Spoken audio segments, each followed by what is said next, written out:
Welcome to the program. It's Monday. It's Gormer. It's Warm. It's Pinder. It's Gormer. It's the playoff edition, the big playoff edition of Barn Burner here on Flames Nation, which happens every whenever you hear Markstrom, you hear all the players talking the other day. Oh, do I really want to be in the playoffs? It'd be nice to be in the playoffs. It'd be great to be in the playoffs. It's going to suck to watch the playoffs. Also, if you're either a fan or an observer of said Flames, it's kind of a shitty weekend watching all this playoff hockey, and it's like, look at the fun they're having in Winnipeg. Man, Vancouver was Vancouver loud, and they were very excited. My goodness gracious! So the worst seat in the house in Vancouver was like $323 at noon yesterday. Like, oh, okay, for the last row. Enjoy it. Interesting, there were tickets available. I thought that was one of those also stories that because they're charging $320 for shitty seats. That'd be why. How bad do you want it? It's been 9 years. It's been 9 years, guys. It has been a long time. And in Edmonton, they'll be they'll be all wound tight for a game tonight. They'll be all very excited as well. So yeah, maybe less good for them. Build up for that, but excited for everybody but us that gets to take part in the playoffs. Hey, you could be a Sabres fan, a Sens fan, an Arizona fan. There's worse spots to be, Dino. Okay, fair enough. Is there still think it's all the same if we've all no Arizona's gonna be pretty different. It's kind of Arizona, I suppose. I guess you got to pack. Yeah, we're fairly confident there'll be a game here next year at the Dome. It was one of those things that was kicked around. We were at the playoff draft the other night. We'll talk about it here momentarily, but we were at the playoff draft, and some people were saying, have we possibly seen the last playoff game at the Saddle Dome? There is a new building that is coming. They will take down the Saddle Dome at some point. And the question is, will the Flames be in a position to be back into the postseason in the next, whatever it's going to be, two seasons, whatever it's going to be? It's a tight turn, friends. Feels tight. So did Connor McDavid score the last playoff goal? Yeah. At the friggin' Dome. What was it, overtime? Yeah. Mm-hmm. Shit. If in fact that's tear that fucker down. Yeah, just to tear it down. How's everyone's weekend? How are we doing? We see you're back in Below. There, Rhett. It's in your loins, hey? It just keeps calling you back. Maybe tomorrow I'll want to settle down. Maybe tomorrow I'll just Buffalo is my home. How are things, Buff? Had to come back, watch the middle child go out and whoop some ass last night in the Williamsville North modified game. Big Barn burner.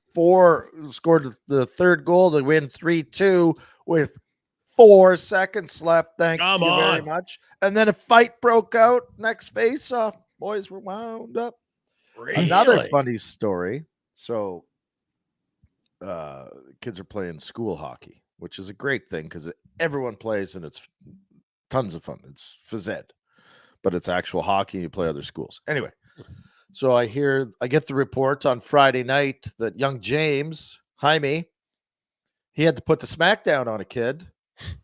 There's a bit of a slash. There was a slash back, and there was a bit of a slash exchange, and then maybe a few F-bombs and maybe some verbal confrontation. Go to the rink last night. Come to find out, that's young Jay McKee's boy, Xander. Oh, Xander.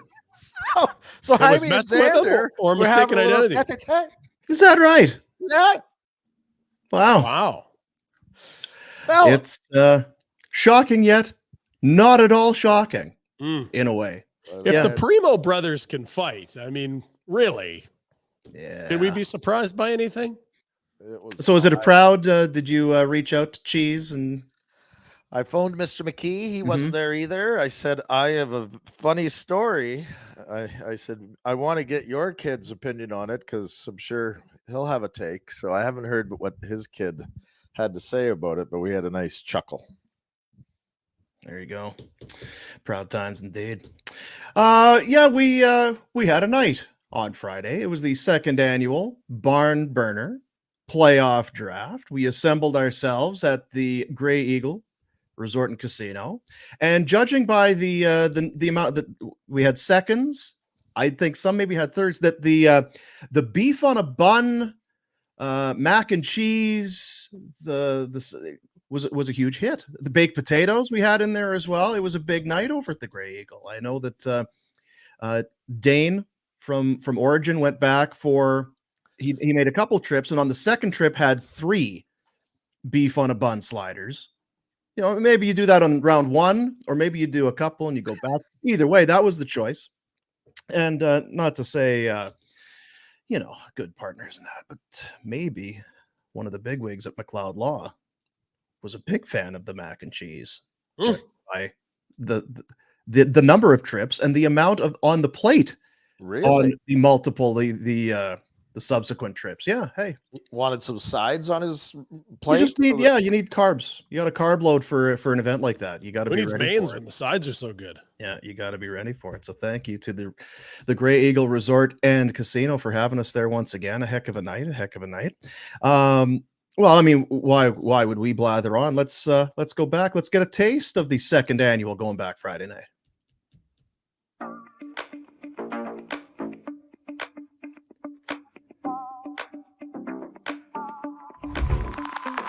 Whenever you guys are ready. Jack.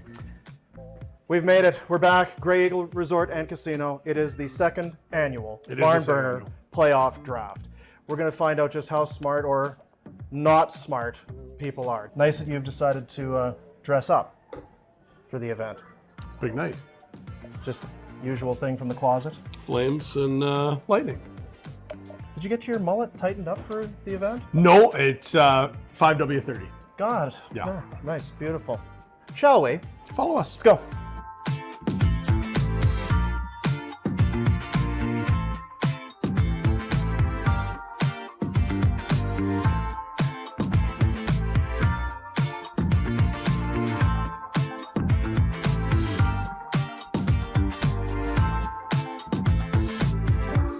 Dino, do you see what I see at this table here?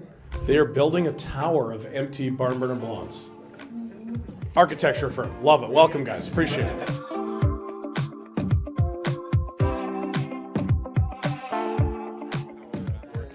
It's a lot of nerves. If you had your infrared right now, it'd just be like... Yeah, there's a lot of heat. It'd be like a heat dome. Yeah, it's a heat zone here for sure. Yeah. Usually by the time you go round 1, round 2, round 3, smooth sailing. Not tonight. Teams totally rattled. Totally rattled.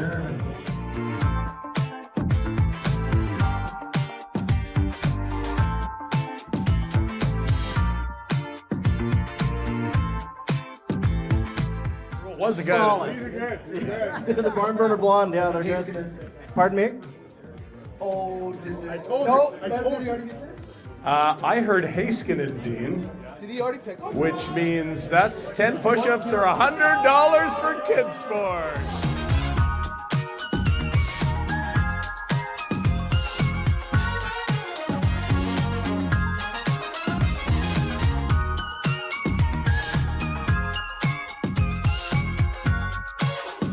Did not expect Stuart Skinner here at our draft days before the playoffs began.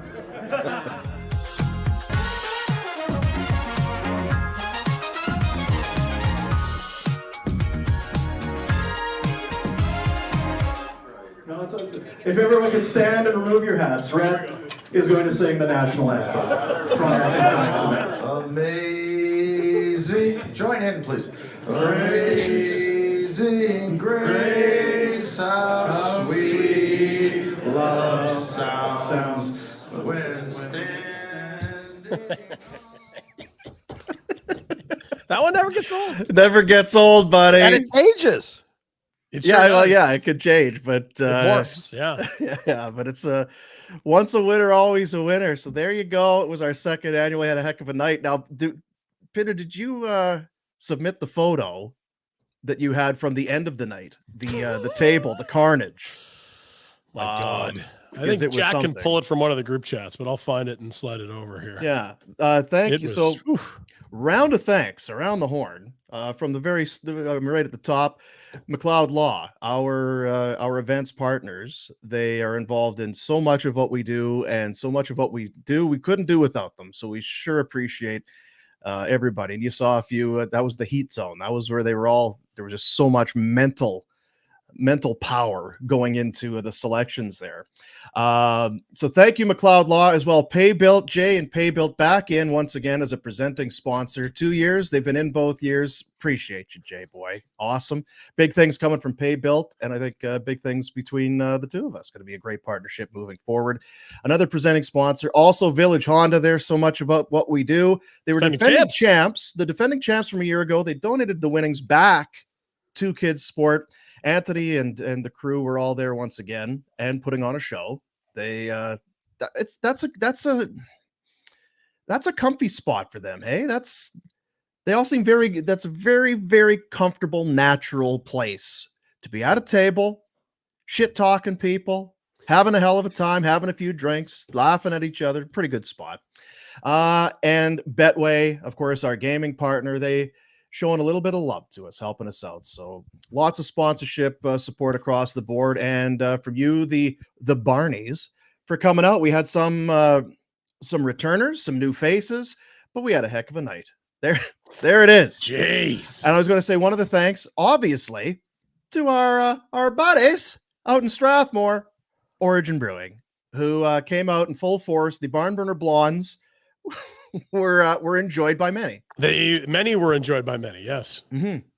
Oh, we had competing towers going. It was getting intense by the end. Yeah. And that doesn't. That's a pretty good. We didn't get a shot of the floor because some of them the towers would fall over, and then thered be some carnage on the floor and all of that. But apologies to the Grey Eagle, but they are going to get all the deposits, which might be significant. That's true. Yeah, that's true. I think they did. And yeah, of course, thank you to the Grey Eagle for putting on a great night for us. But I don't know. No, we didn't get a really, because you had asked for it there, Rhett, because it happens quickly. We didn't really get a chance to look at the teams and see who had, who we would feel are the odds on favorite, who was strong, or maybe who was not so strong. I guess we'll find out. We'll be able to, because there'll be, what are we, office pools or whatever. We'll use some, one of the websites to put this thing together, and we'll keep an eye on it. We'll let you know just who did well. Now there was a blockbuster deal. Wasn't there? That was taken early on, round one. Now, what was it? The first pick of the second round or the last pick of the first round? Either way, Origin and McLeod Law connecting in a blockbuster deal that saw a moving up the draft board and a donation made to Kids Sport. Yeah, so everyone's a winner. Origin couldn't turn down the massive donation to Kids Sport, and I think it was the second rounder for like a fourth and a fifth, and it allowed McLeod to get some good players up top. Kids Sport comes away looking like making some more money, and Origin looks like princes, and they got some more picks late. They did, yeah.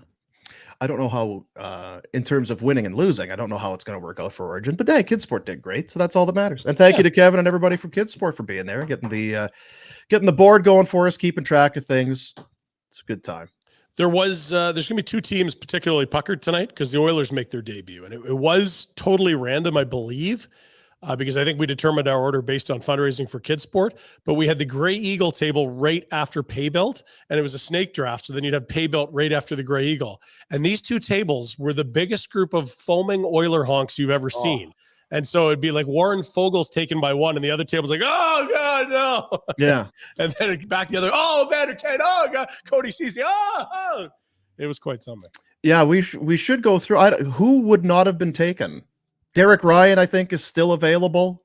Dylan Holloway, maybe. Yeah, right. I mean, they went deep. Jack Campbell available. Know that. Jack Campbell is available. Yeah, Jack Campbell's available. Anyway, heck of a night. And I told you, Rhett, the anthem's always a winner. Just got to trust your boy. Yeah. Not sure what it's an anthem for, but absolutely. Well, Flame season is done. Yeah. We established that. Yeah. Was that when that happened? Yeah. It's all over.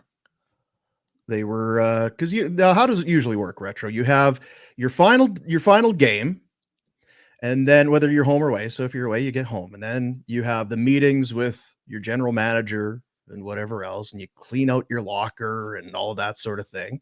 And then it's a big boozer, usually, right? The guys like to go out and have a pint or 12. Nice meal. Yeah. Kibitz a bit. And Tell then some stories. Talk about your training camp or how you're going to train all summer. yeah, compare notes. Yeah. Yeah. And then maybe and then off for the my understanding is there were a few boys out on the town having a heck of a time on Saturday, as they should. Yeah. Having a time. Yeah, might as well. I don't know about as they should, but go ahead. Well, go ahead. Hey, just for taking the Rhett Warner advice. You got to get together, share some memories with your friends, but that group will never be together again, Rhett. Never. Let's hope. No. Anyway, gonna miss AJ Greer or what? I like Greer. I liked Greer. He looks. I can't decide if it was the injury or if he's just that slow at the end of the year. Injury. Let's go with got injury. a lot of guys that could play on the fourth line. I know they could bring him back. I just a little leery. Yeah, they have, and so too does the league. It feels like when you get down, if you've just completely been disappointed and let down by your own players that you've drafted or signed, you might find one right before the season gets underway or on waivers. On waivers every year. Did with AJ Greer himself. Anyway, so some of the everybody gets to they sit down and they do the thing, then they get to meet the media. We'll start with Jacob Markstrom. I think was one of the more anticipated interviews. Now this goes back to Friday, so some of this, but it's our first chance to react to it. So a snippet of the season-ending media availability with Jacob Markstrom, and you knew what was going to be called up. It was going to be the you remember you waived your trade, your no trade, maybe going to Jersey, and then you didn't go, and then you were kind of upset and all of that. Markstrom was kind of asked about that once again. I think season just ended, and I saw Connie, and I'll leave it at that. How better? Sorry, can I just follow up? You expressed some frustration with how things were handled up above. You said earlier on. How better could that have been handled in your mind? Well, in my mind, it could have been, obviously, I'm here now, so all the rambling could have been not happening. That's kind of, all the talks and all the stuff that was going on throughout the season and, starting early in the season till the deadline day pretty much could have been, not happening and just me focusing on hockey. That's what I would have appreciated because, obviously I'm still here. So it's, to me to just be able to focus on the team and trying to play as good as I can. It's, without any distractions that I think what I was, mostly pointing at. So we were led to believe that at the time, Markstrom does not want to have to talk about this stuff. He does not want this kind of distraction, and seems to be the case. He did not want any part of this. He did not want it to be out there, did not want to have to answer questions about it, did not want to have to deal with it. Now we can debate to what level that distraction is. You're making $6 million a year. You're in the National Hockey League. You're a goaltender. There's seemingly a lot of pressure built into that alone. If in fact people talking about you is the pressure you can't handle, I don't know what that means. And beyond that, the fact that I'm still here, which way do you read that? Do you read that as I signed to be a Flame, I want to be a Flame, look, I'm still here, or the trade didn't get done, I'm still here, so it was kind of a waste of time? I don't know. I still don't know how this one goes. He did not want to talk about any, and I don't blame him, I guess, but he didn't want to talk about anything that was said between he and Conroy. But I don't get the feeling that it's all bygones be bygones, water under the bridge here between goalie and team. We also just say, man, wouldn't it be nice if players told us how they actually feel and didn't give us crappy, reloaded, regurgitated stock answers? He hasn't. So Yeah, I'm not crushing him for it. no, but I'm just saying, like, it'd be really easy to say, yeah, it didn't bug me. It's all good. He's being honest. Says, you know what? I don't like hearing my name in trade rumors. I signed here with a no movement clause. Why are there trade rumors? Like, that's fair. Yeah. And to be fair, it wasn't like his play dipped around that time. He was great the month after that deal fell apart. So I don't know. I also don't know how this goes. He has the ability to control the entire process. He could also be incredibly helpful to the organization, or he could say, you know what? Don't ask me again. I'm staying here for the rest of this thing. Like, we don't know. I get the sense he wants to win and he's open to it. But I think if you get to the point where you're asking a player to waive and he says yes, probably a bit of frustration that it's not done. When he's, yes, I will go to New Jersey. Cool, deal's done. No, it's not. Like, whew, bit of a roller coaster. I would interpret that's how things turned out. I don't know how or why it didn't finish, if the deal wasn't as good as they thought, and they were just, and I'm talking about the Flames and management sniffing around.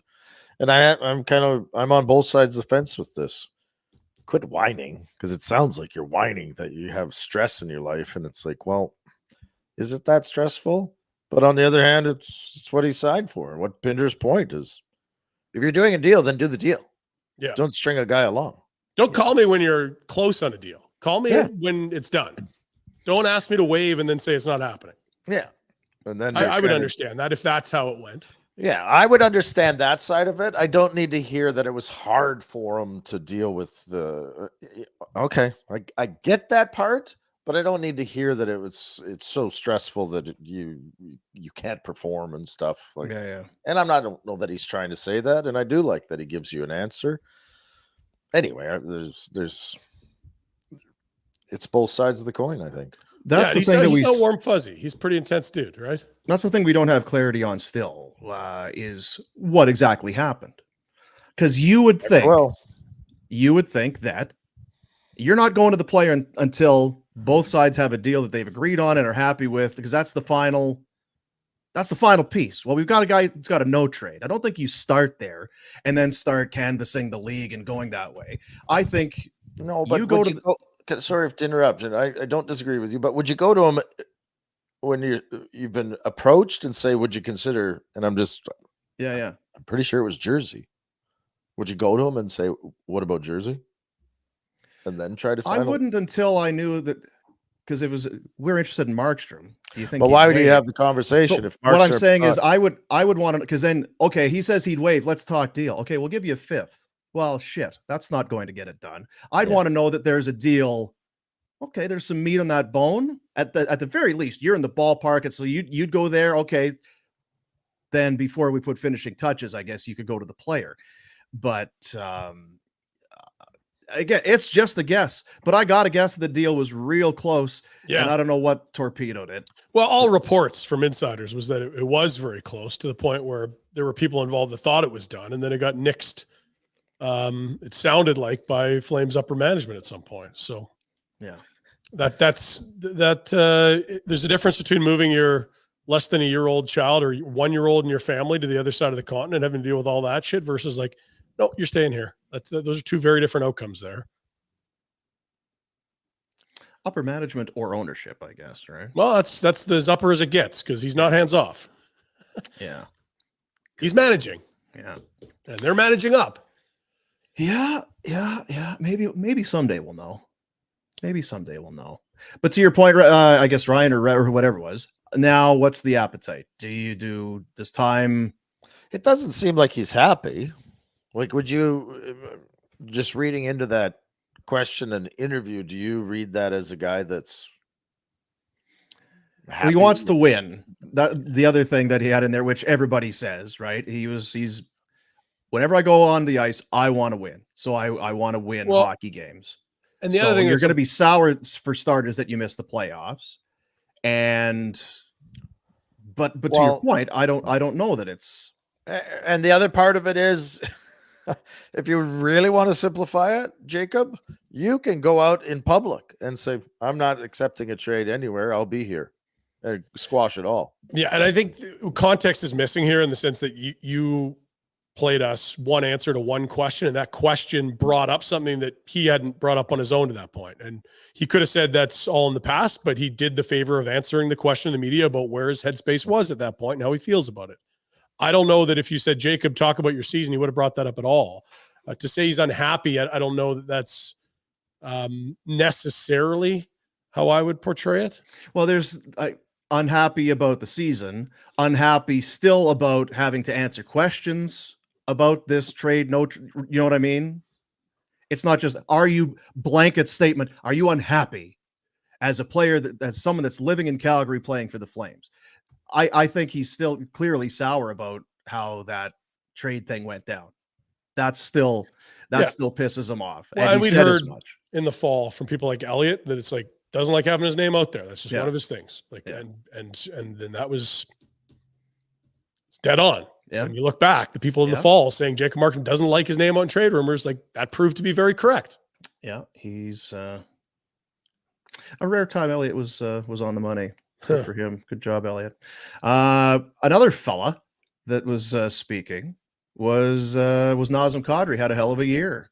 Ooh. Slow start, not ideal, but then was very consistent and was one of the best Flames on the season.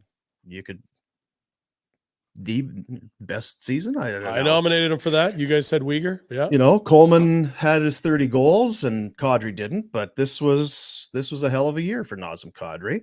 Now, and again, not mixed messages, but he was asked about, you're a veteran guy, you signed here, now it looks like you're going to be a retool, a rebuild, whatever. So two answers, and again, maybe cherry picking, but this is kind of the two sides of obviously where Nazem Kadri sits. I chose to be here. There was other options for me. I chose to be in Calgary, and I still feel that way. Of course, obviously, like I mentioned, it was a frustrating season. A disappointing one, but hopefully over the summertime we can look to upgrade certain positions and have another crack at it next summer. Well, I want to make the playoffs. I mean, that's I don't want to be getting another top 10 pick in the draft after this one. So, I don't think I'm the only one that feels that way. In terms of management, I feel like they understand the situation and they want to be competitive. And so there again, I'm happy to be in Calgary. He later on said, "Yeah, I'm fine with being a leader, and if it's some young players that come in," he said, "That was what this year was. I played with some young guys. I'm pretty good at it, actually." And then, but I want to make the playoffs. I don't want another top 10 pick. We want to get into the playoffs, it's two different things. Unfortunately, I think if you want to make the playoffs, I don't know that it happens in Calgary. And he did choose Calgary and wants to be here. But I don't know that the two are where do the two lines intersect and when? And not as the team is constructed at this point, for sure. You can't tell me they're playoff bound if this is what they. No, but I mean, this is where the whole "what does Connie do" thing is very important. You can take a lot of seconds and firsts and turn them into roster players right now. You can go spend big money in free agency and bring in veterans that are going to help you next year. You can solidify areas of weakness. You've got cap space. I just don't know if it's prudent long term. I mean, if the owner wants to fast forward this, if Connie wants to fast forward this, if the veterans like Uyghur and Kadri want to fast forward this, and everyone is doing okay, there's ways. And if you believe that you need Markstrom to do it, sure, you keep him. That helps you a ton. That's an option here. It's just, there's that path's fraught with a lot of careful now, because if your pick's not in the top 10, you're giving it to Montreal. That could be a really big piece long term if that is a top 10 pick. Because now, does top 10 include 10? It does. Oh, good. 1 would be 1, 2 would be 10 would be 10. Yes. Yeah. So they can do it, and we've seen other teams do this. I mean, you look at Vancouver; they've not had a lot of success lately, and they were very active in free agency. They bring in Carson Soucy. They've had a ton of trades. They don't use the first they got for Bo Horvat to draft a player. They immediately turn it into Philip Hronek, who's been a huge part for them playing with Quinn Hughes all year. If you want to be impatient and you want to get there quickly, you can try to do that. but it's kind of what they tried to do last year and this year, and it didn't work. And maybe you've seen enough from the likes of Zary, Pospisil, Coronado, and you believe that you've got some coming with Pelche and the young D you added at the deadline, and you think Mirmanov is a top 4 or 5 defenseman in the NHL. I think it's that if it doesn't work, you're in the kind of mess you just tried to clean up, which is an old mediocre roster. Yeah. It does feel like that's what they've done in the past, is taken assets and tried to augment what they currently have to varying and mixed results, unfortunately. Yeah. So anyway, and again, I say this to Ryan all the time. Don't take what you hear in media press conferences as gospel. Don't take it home and tuck it under your pillow and sleep and cuddle with it, because I think a lot of it's BS a lot of the time, and it's what guys have to say. But I think Kadri's won some people over. Here's the thing. He's an honest guy. And sometimes people don't like honesty. They can't handle it. The guy's an asshole. Well, he's telling you what he thinks, and he's telling you how he feels. And you may choose to like it or not like it, but at least he's telling you where he's at. He wants to make the playoffs. So that's how I started the show today. This sucks, right? Everybody else is into the playoffs. And imagine if that's your job. You're Markstrom, you're Kadri. You signed contracts to come here because you thought, okay, it's right. It's the options you have on the table. You don't have 30 options, but this was one of the options that you have, and you chose to come here, hopefully to win. I don't think anybody signed up saying, I know it's going to be 5 years. Well, unless Gaudreau. I don't know what Gaudreau was thinking when he signed in Columbus. But anyway, I don't know that you sign and think it's going to be 5 years before we get into the playoffs, but I'm okay with that. So I don't know what you're not going to say anything else, but at least it was honest from Kadri. Yeah, I don't want to miss the playoffs again. Yeah, it was honest, but it was also very professional answers where he's saying the right thing, and I want to make the playoffs. Okay. I don't know that there's a guy whose reputation's, I think, flipped as much as Nazem has from a year ago today till today. My opinion of him is completely different. What a great year. And he didn't say, we had lots of wins. Half his salary last summer. Yeah. Well, and look who he played with all year. It was young and experienced guys, or guys that were having issues elsewhere. And that line consistently was their most dangerous offensively all year long. He helped usher Connor Zary and Martin Pospisil into the NHL, and they look like really important pieces thanks to his tutelage there. Tutelage. The building of the roster is going to be, are you playing any more interviews? Did Conroy have one? Has he said things? Conroy went on for a half hour, right? What? And we don't have that kind of time, unfortunately. But no, he said we'll get Craig in studio for an hour or two. That's probably the move here. Yeah, and regardless, we all know what he said. They want to rebuild, and what was it? Fast. Well, he had referenced the Dallas model, how you still have some older veteran players, a la Sagan and Ben, but you've also gotten younger because you've drafted well, and they've had a couple of very good drafts where they've been able to get guys like Ottinger and Stankoven and Johnston and Rupe Hintz. The difference here is they've had 3 pretty below average drafts, in my opinion, the last 3 years. Yeah. The key there is you need to smash the draft. You need to have some incredible, remarkable drafts. And to your point, I don't think they've had that. Now, maybe you start this year, but that puts you down the road a little bit. And maybe some of these guys pop. Like I think William Stromgren's impressed at the HL level. There was a thought that pick was dead, but he's been pretty darn good. We don't know what a healthy Hanzik looks like because he hasn't been this year. That could be a huge part moving forward. Hunter Brstevich jumps to the AHL next year because he's a late birthday. There's a lot of guys that are close. I don't know how high their ceilings are, but yeah, like the Dallas thing is important. If you said, oh geez, you can't win if you have $20 million tied in bad contracts, and it's like Ben and Sagan aren't bad players, but they're not worth $19.5 million or whatever they're collectively making. More than that, I believe. But they're still considered a favorite. Like they won the West. You can survive a bad contract or two, but to your point, Dean, you've got to be absolutely awesome in your trades and especially in the draft. Yeah.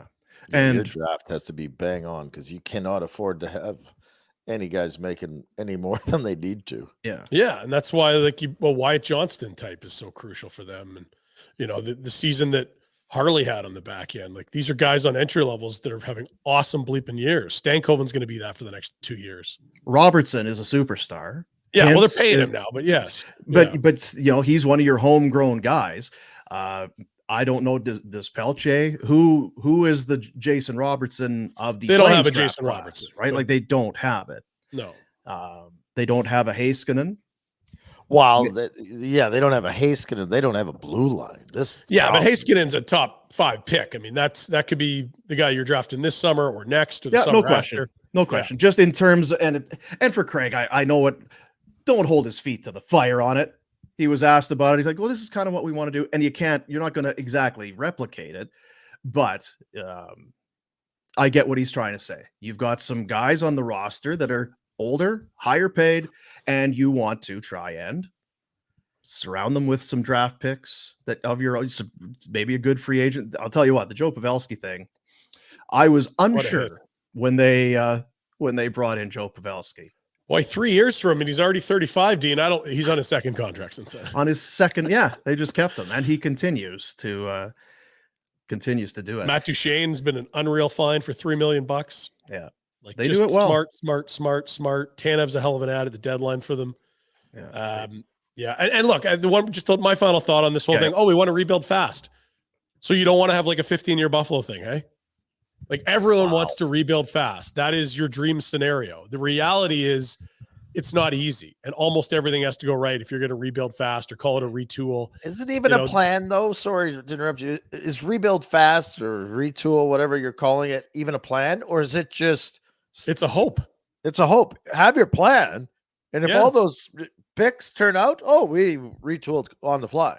Yeah, if you get a kid that slides to you at 8 or 9 this year that can play in the NHL in the next 2 years and top pair defenseman, and Hanzik gets healthy and he's the pro body you want in the middle six on the wing, and you got Brestevich in the league in 2 years and Poirier's apart, and Dustin Wolf proves to be a starter, and you go out in free agency and Chris Tanev's market cratered, so you got him back with Shillington and you have a second pair. Like, sure, but we just said everything went right there. Mm-hmm. Let's acknowledge that, right? Yeah, that's 10 things that just go perfect.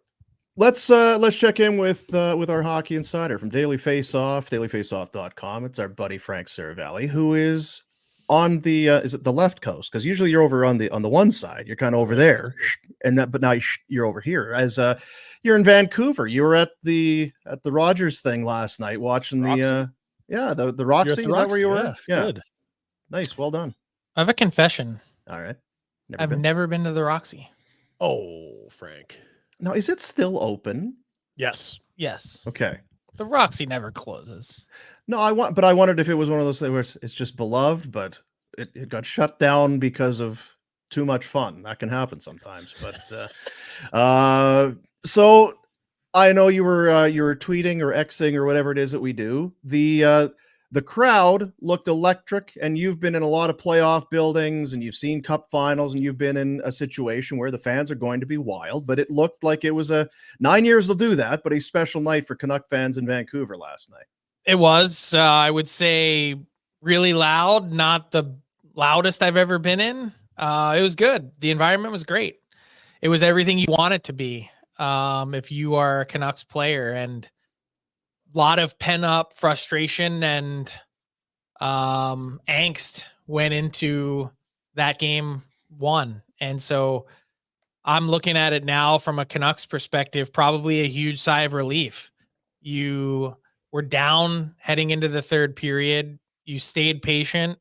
You got that win in game one. And not to say you ever take your foot off the gas, but I think at least now they can feel a little bit like, okay, we got that out of the way. Let's go. And those 2 goals in 12 seconds. God, I was going to say, I was concerned in that third period because Rhett was on Friday or whatever day it was kind of going through. I'm not sure. You look at Nashville. You get hot at the right time and you go down the stretch. There's some reasons why you can see Nashville doing this. And as I'm watching this game, I said, this is how they're going to do it. They're going to be able to keep the Canucks in check, and they may still be able to do so. But I thought the third period was a far different story. Vancouver asserted themselves, and then 2 goals in 12 seconds, and the building exploded. And that was, I would think for Brunette and company, that feels like a missed opportunity for sure. 100%. I mean, look, you even gave them a free one from Saros, and that was the only one they had on the board heading into the third period. Yeah.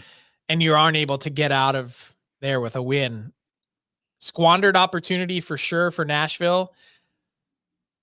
I like almost everything about that game from Vancouver's perspective. It was different than the style that they want to play. They're not a dump and chase, chip and chase team. They are a possession monster that loves to carry the puck. Nashville forced Vancouver to do something different. And even with that, and with trailing in the third period, their game didn't change. They didn't try and open it up and play a different way.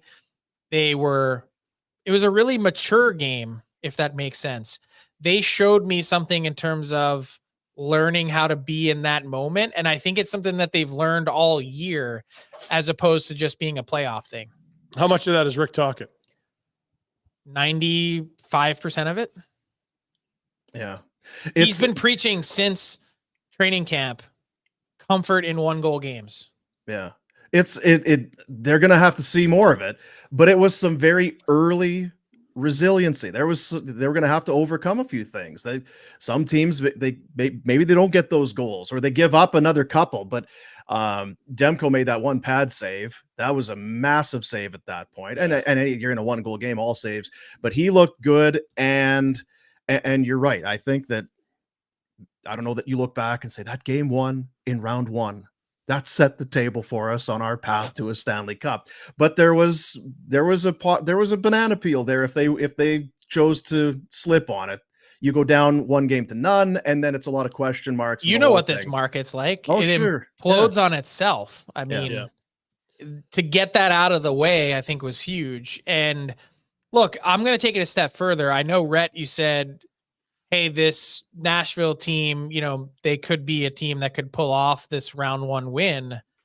I look at it and I say, the Canucks have an opportunity now in front of them.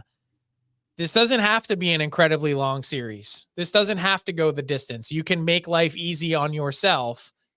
They're going to need to be dialed in. The attention to detail is going to need to be there, but I think that's on the table for Vancouver if they want to play that way.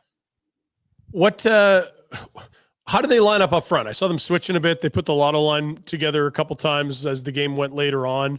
And that sort of has been the thing in Vancouver they've talked about, is where is the right place for all these forwards? Because they brought in Lindholm to be something that I don't know they're really using him as. He's been a third-line center. He was great last night, by the way. Yeah. What do you need to do to unlock the offense there? I think maybe that's their blueprint is, watching last night. I mean, it's imperfect. Like Pius Suter playing with JT Miller. I know Suter gets on the score sheet. But I love the Lindholm, Joshua, Garland line. Like, I think maybe for right now, that's the best place for Lindholm. I don't know that anyone really saw him as the 3C kind of coming in, but for someone who didn't play great down the stretch, for someone that could probably use a shot in the arm in terms of confidence, game 1 was the perfect start for Lindholm. He comes in, he gets that freebie from Saros just inside the blue line. But it's the forecheck on that second goal in the 12-second span. He crunches a guy. Garland makes a great play in his skates to grab the puck and then put it through the legs of the defender right on the tape of Joshua, who has a great sort of drag and places it top shelf. It's as pretty of a sequence as you could draw it up. It's like 12 seconds of playoff hockey bottled up that I thought, sort of perfectly encapsulated the night where the Canucks kind of had to grind through it. Joshua's a player, man. JT Miller was saying after the game that guy doesn't even know how good he is. And it kind of feels like for someone that's 27 and is just sort of really starting to figure it out, he's built for this type of playoff game. He was a menace in the eyes of and in the face of the Nashville Predators in game 1. And look, don't want to make any bold proclamations or declarations after one game, but you have a night also where you win and JT Miller doesn't hit the score sheet. Elias Pettersson doesn't hit the score sheet. That probably means pretty good things. Yeah, I was just gonna say, and it's one game, and what else are we gonna do? We do daily shows. You're gonna microanalyze, but when they fail, As long as you're not microwaving. I mean, well, I don't know, whatever. like, my conspiracy Pettersson- theory wife, she was sending me all sorts of, hey, did you notice that the microwave whatever has been high in the US? Oh boy. Like what? Okay. All right. You're gonna have to Respect to you're Rhett. gonna have to explain Rhett, do this you to know me like this? I'm Do you know? 5. Yeah. I gotta call this. But that's what it is. No one, if they lose that game, then well, where was Pettersson? Pettersson can't play in the playoff. Well, what about JT Miller? You got all regular season success. No one's talking about that. And yeah, with By the way, Joshua, Miller was awesome last night. I think we all kind of play general manager at times, and you go back to when it was the Horvat or Miller, essentially, decision in Vancouver, and they traded Horvat. And I don't even think the here's- decision was that easy. I think it was we can't really move Miller, and Horvat we Fair know we enough. can get something for. Yeah, but it just Which felt is like even here's crazier. a guy who's maybe a bit of a malcontent. He's kind of a bitching and complaining. It doesn't seem, I don't know how well liked he is, this whole thing. And then you've got your captain, you drafted this whole thing. I was very unsure about essentially putting their stock into Miller, but he has been dynamite. But for Joshua, because I feel like he scored against the Flames at least once or twice, I feel, this year. We've seen a bit of him. It's like, who is a 5th rounder from 2014, a Toronto Maple Leaf pick, I believe it was. It was, and by the way, he wasn't signed by Toronto, and they traded him. This was the Kyle Dubas era. Yeah. Dubas traded him to St. Louis for like nothing. Yeah. Well, Goes St. to Louis St. didn't get much Louis. from either, though, did they? Yeah. It's his second ever playoff game. 2014 draft. This is what you need, and it's one game, but this is the type of stuff you need. And I'm with you. I think that people have been talking about whatever line he's been on in Vancouver for a while now. And not just for offensive contributions, but just they're a handful. And what do we talk? We get real romantic when teams go on playoff runs. Third lines, that third line, that depth, that one, those gritty guys down the roster that will come through when you need it. It's not inconceivable to think Vancouver's got a bit of that there. They do, and so let's unpack that for a second, because I think there's actually something instructive here for Calgary in terms of where they're heading and trying to find players. Because how many trades has Craig Conroy made in the last year where the response from experts has been, oh, well, that guy's only going to be a third pair defenseman. That guy, his upside is bottom 6 forward or whatever it might be. And you look at that and you go, oh, well, did he really win the trade? And first off, you don't know. But second, this time of year reminds you that those guys still need to play. A team is only as good as its weakest link. And so if you've got a bottom 6 that can't compete or is getting its doors blown off every time they're on the ice, you're ceding a lot of ground and the ice is tilted during that stretch of time. So those players are important. And also it takes belief that I forget which one of the prospects the Flames got, or he's not even a prospect, but I guess it would be Miramanov. Yeah. He's 25, 26? 26, yeah. 26, yeah. You don't know.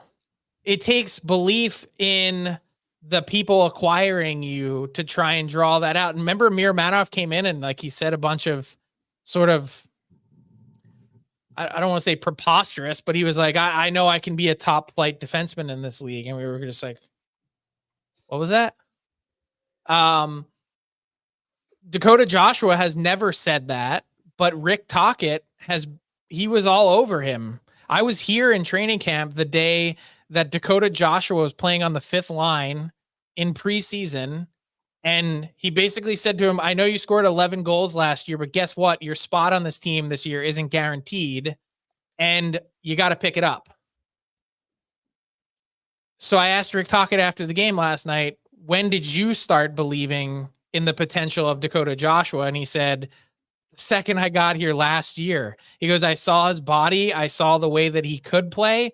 And it was about trying to draw that out of him. So part of it is acquisition. Part of it is coach that has belief. And then part of it is half the time convincing the guy to gain the confidence to be that player that you think he might be able to. There's a lot to line up, but I think it says something about trying to mine pieces that no one really has talked. Like Dakota Joshua played at Ohio State and was a 5th round pick who was unsigned and traded. That's about as free as it gets. Ryan, you were going to go in there. Were you going to jump in? I mean, We can move on. We can move on to another series for sure. I've got a big JT Miller question, but it can go another time. It's evergreen. It's only one game, but God, it feels like it's getting hot for the Leafs here with Nylander's status up in the air. Yeah, the ultimate of question marks, not on PP1 today in the morning skate. Seems to be doubtful-ish. Hard to make any proclamations this time of year. But you're right. To me, you could go a million directions when talking about the Leafs. I think when you boil it down to its most simplest root and equation, it's this. I went back and looked it up this morning. In the Austin Matthews era, the Toronto Maple Leafs have played 51 playoff games. They have scored 2 or fewer goals in 47% of those games. 2 or fewer. Yeah. You've got Matthews, Marner, Nylander, Tavares.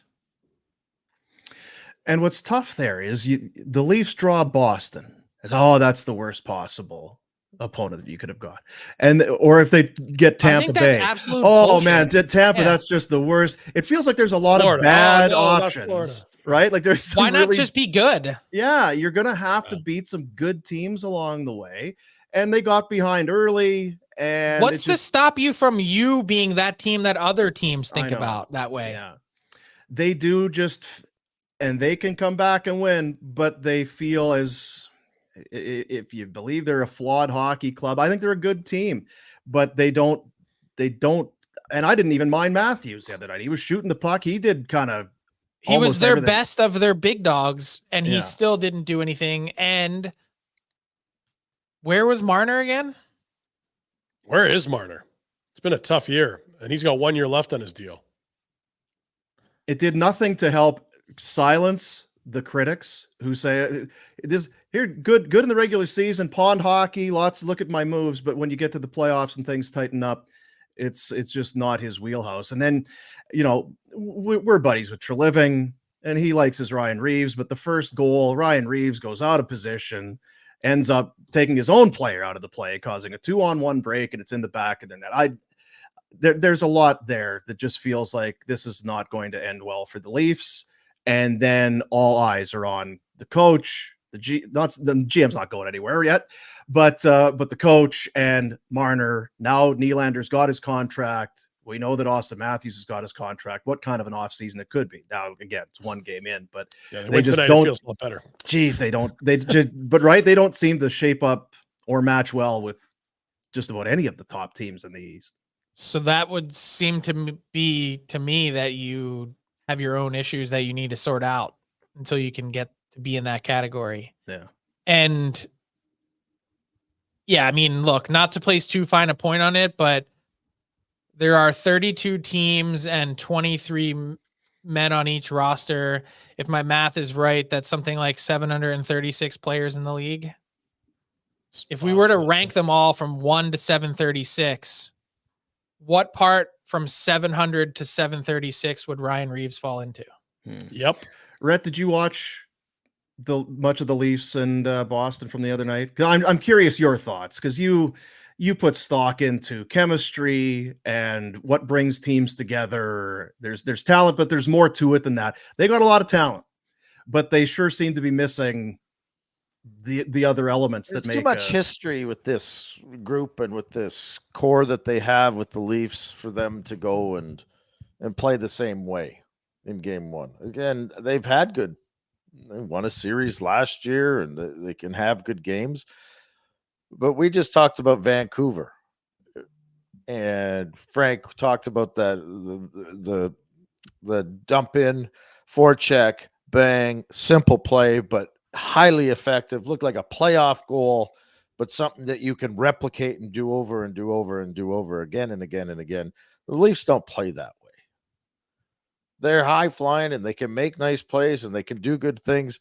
But to me, they're a team that you can't replicate. And they aren't going to shut teams down defensively. I don't think they have the guns to do that.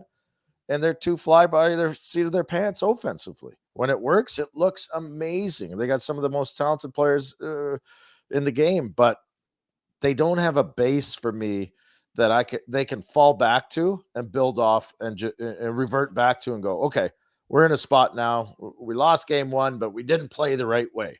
They didn't lose game 1 because they didn't play the right way, because I don't think they know how to play the right way or that they can.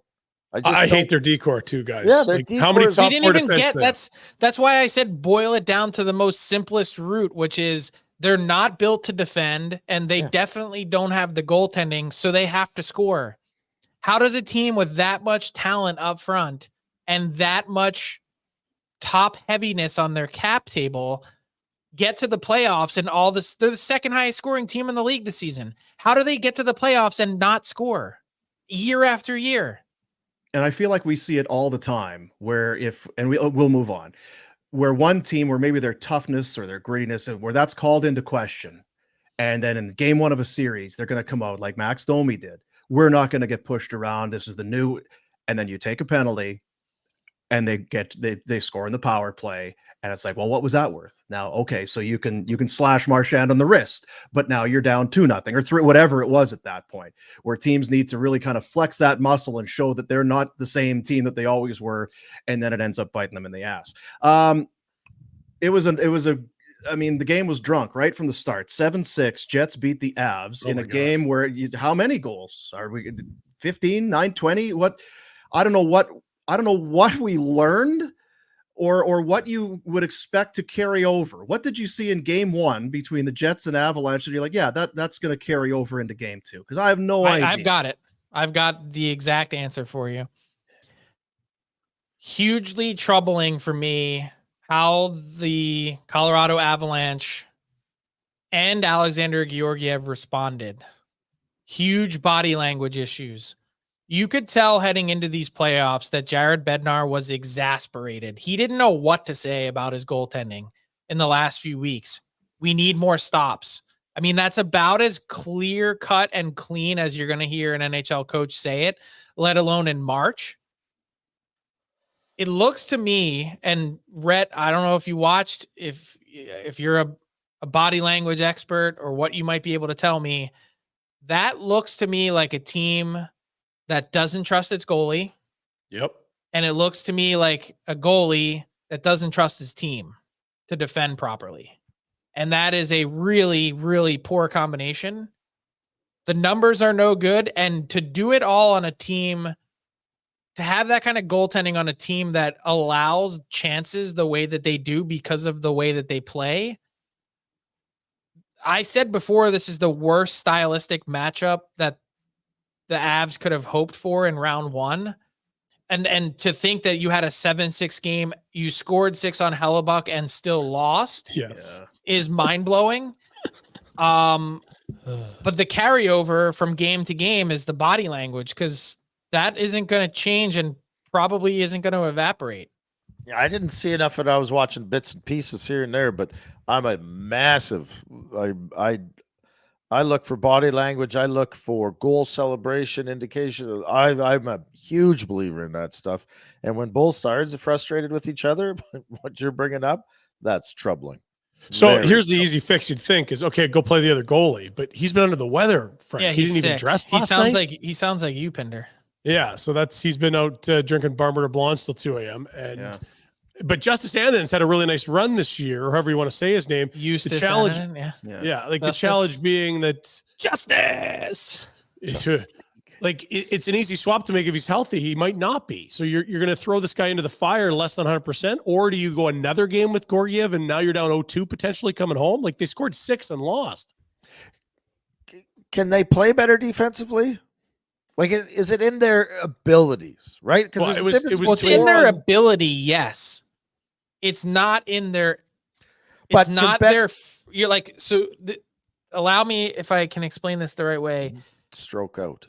Yeah, that's what I feel like I'm doing.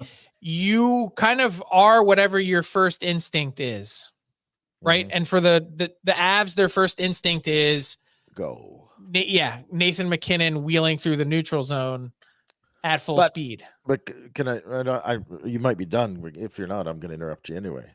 Is Bednar a good enough coach and have a good enough relationship with those guys to pull McKinnon in and McCarr in and Rantanen in and go, listen, we're going to have to win different. We're going to have to play it. That doesn't preclude you from using the Jets and going and scoring goals, but you need to convince the rest of the team. You know, you and when you're in the playoffs and when you're on a good team and you want to go on a long term, have a chance at the cup, the coach has those conversations. I need you to get the rest of these guys to buy into. We can't all be run and gun, right? Like the answer to your question is yes, he's a good enough coach. My other question to follow that would be: is it too late? I was going to say it's a shitty time for back to the drawing board. You but can't. it's not back to the drawing board. It's just it's a reiteration of pause here, fellas. We're going to get our power plays. You're going to play us. You're still going to get your offensive opportunities. Our goalie's struggling. Whoever it is, our goalie's he's having a go here, and we can pile on and we can raise our eyebrows and we can have shitty body language, or we can try and back them up. How can we back them up? Well, we have to play tighter defensively. We just do. It might go away from their natural instincts, and it might not even work. But I don't know what your answer is. You can't continue doing the same shit. Yeah. Well, I'm going to spin it the other way. Like you're telling me how much went right for Winnipeg last night? Not really a ton. Well, I mean, they scored a lot. They gave up 46 shots on goal and won. And so this is my point. If your goalie allows 4 on 10 and then later on in the game it's 7 on 22 and you only lose by 1, is the sky falling on your side or the other side? Like it reminded me of game 1 between the Oilers and the Flames 2 years ago in the Battle of Alberta. It's like, I don't know that Colorado doesn't have more room to be better than the Jets do.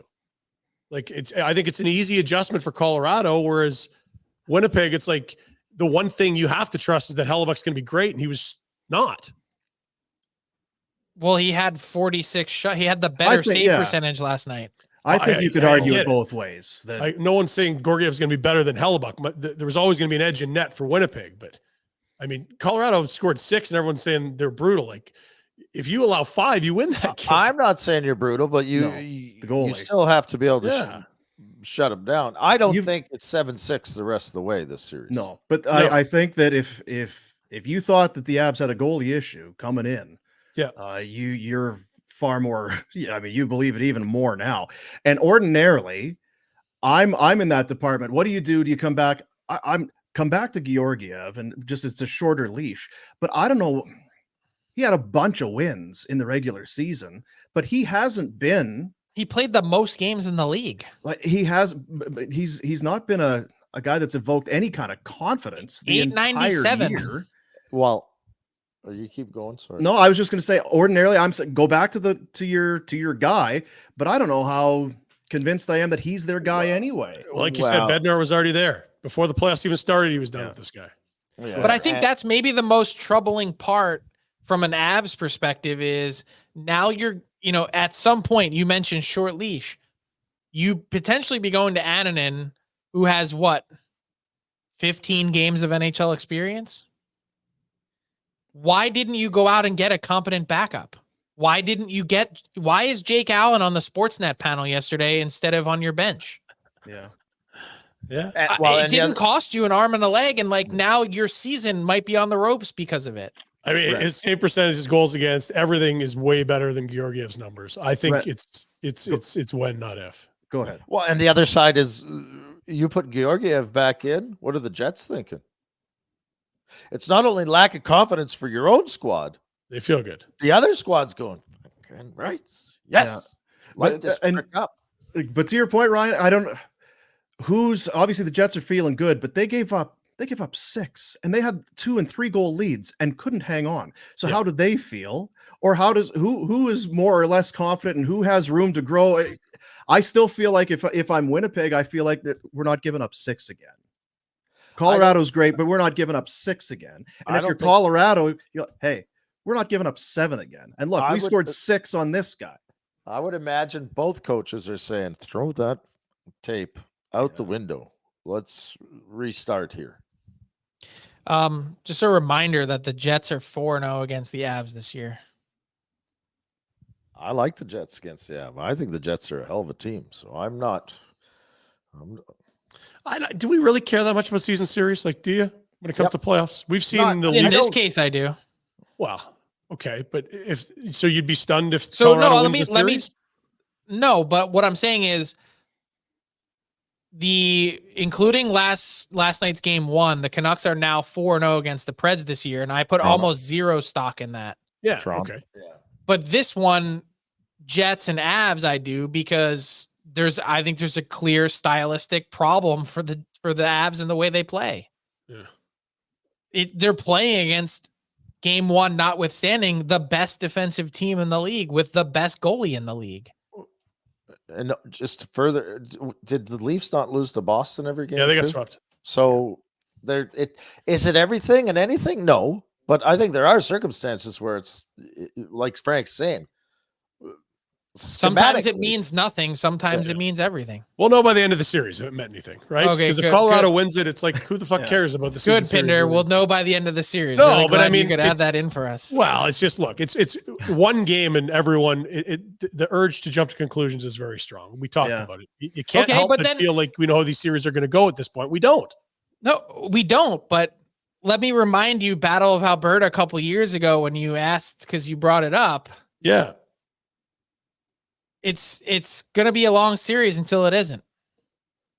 Yeah, and to my point, it was the team that lost game 1 that won that short series that year. And if you had asked people after game 1, you would have said, "Oh God, the Flames are rolling here." Like, But you also would have said we're not going to see another game like that, and then you saw one 2 nights later or whatever you it didn't. was. It was they never got close to 15 goals again. What was game 2, dude? Like 4 or 5 goals. I don't know. Game 2 was off the charts. Game It was 2 like was same bananas. thing. Yeah. How many Yeah. goals were there? I was there. It was stupid. I was there the Flames too. had It a was lead, and then they ridiculous. lost it, and the Oilers ran them out of the rink by the time it was done. We all went into that saying, "Oh, we'll never see that game again," and that's exactly what it was. I think both goalies got pulled in that game. Yeah, it was no bueno. Oh, and you know what? It was one of those things too. I think the Flames had that lead, and then Backlund has a breakaway and kind of dumps it into the corner. If he scores that, I still said Smith would have got hook. Yeah, gets hooked, and you may not have ever seen him again. But instead, Dude, who scored that goal from Red Deer on Smith? that was later in the series. Rasmus Anderson in Edmonton. Yeah, that was anyway. Speaking of the Oilers tonight, it's the Kings. I don't have a whole lot of. You talk about history being a dictator. The Oilers have them in back-to-back years in the playoffs. History's not a dictator. Hitler was a dictator. I don't feel like I don't like the Kings' chances in this series, regardless of whether Evander Kane is playing or not. They have to be good because I'm in a pool. You're in a pool, yeah. Where you buy a bottle of booze, and whoever spends the most on the bottle of booze gets to pick first, and I'm stuck with frickin' LA. So LA. But you didn't actually buy the bottle, true to form, right? Hey, I Cheap sent you the bastard. receipt. Old receipt. Cheap bastard. They said he's generous when you see him in person, but that's what it is. He is, yeah. What are the Kings? What kind of odds do you have on them here? What are the Kings? They are in trouble. Yeah, I agree. Let's see what. You know how I mentioned with the Canucks that I think they learned a lot this year? Let's see what the Oilers have learned over 3 years worth of playoff runs. Because New coach, both sides. Yeah, but what I would say is the Oilers have done some stupid stuff. 7 games the first year, 6 games last year, Both times they lost the first game of the series, then had another game in the series that they just absolutely coughed away for no reason. Show everyone that you've made strides. Show everyone that you've got a business-like approach and you're learning, because this is another team that doesn't have to have a long series, that can just add wear and tear for no reason. And so from the LA perspective, you've got to show you've learned. You had some chances to bury the Oilers and didn't in these series past, right? You've had leads that expired late. You had a 2-0 series lead in one, or a 3-1 series lead in one. Like I'm not saying they have the better roster, but we can't just say one side's learning from their experiences. Like, what do the Kings have to do here? I think the hardest part for me is squinting real hard and trying to find a path for the Kings to win. Pierre-Luc Dubois. Yeah, that's centering the fourth line today to start. I'm not saying that's he's going to. I'm saying if you wanted a difference maker or someone that was supposed to be a difference maker, that's who they went out and got to help them get through Edmonton and these types of series. I don't know that it happens. I would say that there's enough history this season to suggest that won't happen. He has all the talent in the world. He has physical gifts and skills that 96% of this league doesn't. He has the consistency of a Boeing airplane. I mean, you never really know what you're going to get. And when it lands, you might want to stand up and clap. Doing a lot of flying industry taking a hit here. 99.999% of these things land on all I know, wheels. I'm Come kidding. on. It's rough. I was trying to think of something on the fly. Yeah. But he's infuriating probably to coach and to be on his team, because you see it every day and you're like, this guy could be amazing. And he doesn't deliver. And now what's interesting is Jim Hiller is trying to really spread out his lineup and spread the wealth. I guess, call it their fourth line. I don't know that the number matters, but it's Byfield with Dubois today to start, at least. Two large bodies with tons of skill that they're trying to, instead of go top heavy, come at the Oilers in waves. And they may have to adjust. Maybe that's another one of their bets that they're making, is that our four lines as constructed can beat our third and fourth, can beat their third and fourth. And then we'll see what happens on a coin flip with the top two. I'll say this. There's not many fourth lines with Pierre-Luc Dubois and Quentin Byfield on the league. Like, they're deep as hell if that's how they're going to play this thing. Are they? Well, I mean, it's not really a fourth line. But they got Fiala on the third line. They got Arvidsson and Deno on the second line, and they got Kopitar and Kempe on the top line. Like, that's 8 pretty good players that they've spread over 4 Rhett, let me ask you something about this series. If you were in a dressing room and Evander Kane, before the series even starts, comes out to the media and says, hey, questionable for game 1. I've got a sports hernia. I've been playing with it all year. That's what he, right? Like, essentially, that's what he said. Yeah, but I guess, remember there was also that period of time where they scratched him and the coach said, oh yeah, he's, dealing with a nagging injury. And then Kane came out and blew it up in the coach's face and said, no, like, I'm ready to play. And he didn't play me. I'd just say, if you think you're hurt, then be hurt and don't show up. I guess my point is, I don't want any excuses in a dressing room going into the playoffs. Isn't that exactly what he just did to try and save himself? Yes. Hey, if I don't play well, 100%. It's because I have a sports hernia. 100%. He's selling out. That's a sellout. That's a cop-out. Whatever you want to call it. I would be livid. I'd be he also this year spun his bucket before a fight with Brendan Dillon and took the extra 2 minutes with Dillon and said, yeah, I wasn't going to play much anyway, so I figured the extra 2 wouldn't hurt. I mean, he hasn't been boring in the media. No, he's not. And I guess, is it really out of character for a guy that wore out welcomes in 3 prior NHL markets that he'd be a little bit, me first, not the team first? I would say it's exactly on brand. Yep. Yeah. But they're sick of him. You knew what you were getting when you got him. Yeah, And here's the problem with all of this. Here's the problem with all this for the Oilers. They actually need him. Remember how good he was 2 years ago in the playoffs? He tied for the league lead in goals, 13 goals in 15 games, and the Oilers only had 8 of 16 wins. Yeah, and it's interesting. Somebody's in the chat, and was it 2 weeks ago when he and Corey Perry are having a shouting match on the bench, and we know how we all feel about Corey Perry, but I mean that guy's I want to go to war with. He's a Hall of Famer, yeah. And if he's questioning something that you're doing, I think I'm probably putting my faith in Corey Perry. We've lost Frank. Here you go. He's all. Are you there? Yeah, you go. Here you go. It looked like a toilet-y kind of. I mean, it was. I was gonna ask. Unfortunately, he must be in. It looks like some sort of a broadcast studio because he's got. That's the Sakaris and Price studio. If I saw the angle, and that's at the Wall Center in downtown Vancouver. We got him back. This is the Warner studio. Yeah, there's the Warner studio. Also, yeah, that was not good. No, you're okay. We had your audio the whole time. We're just the video dropped. So you're what? Sakaris and Price Studios in Vancouver? Is that what it is? Yeah, they put me in the closet though. I feel like I'm actually in a urinal.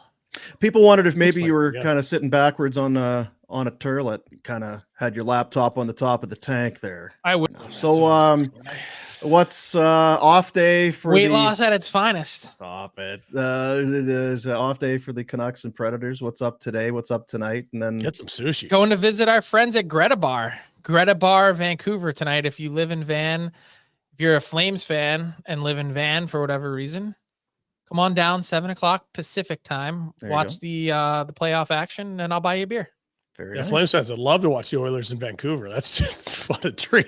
Just convergence. Or you could stay at home on a Monday and go to bed early. I mean, your choice. That's right. Do what Pinder would do. So will you be going to Nashville for games 3 and 4? I will. All right. I mean, zero fun will be had in Nashville on a Saturday night with no game to cover. Mm-hmm. That's why he's not going to the Roxy. He's saving his bullets for Nashville. Yeah, he's got Greta. He'll be fine. I'm kind of on a little hiatus from alcohol.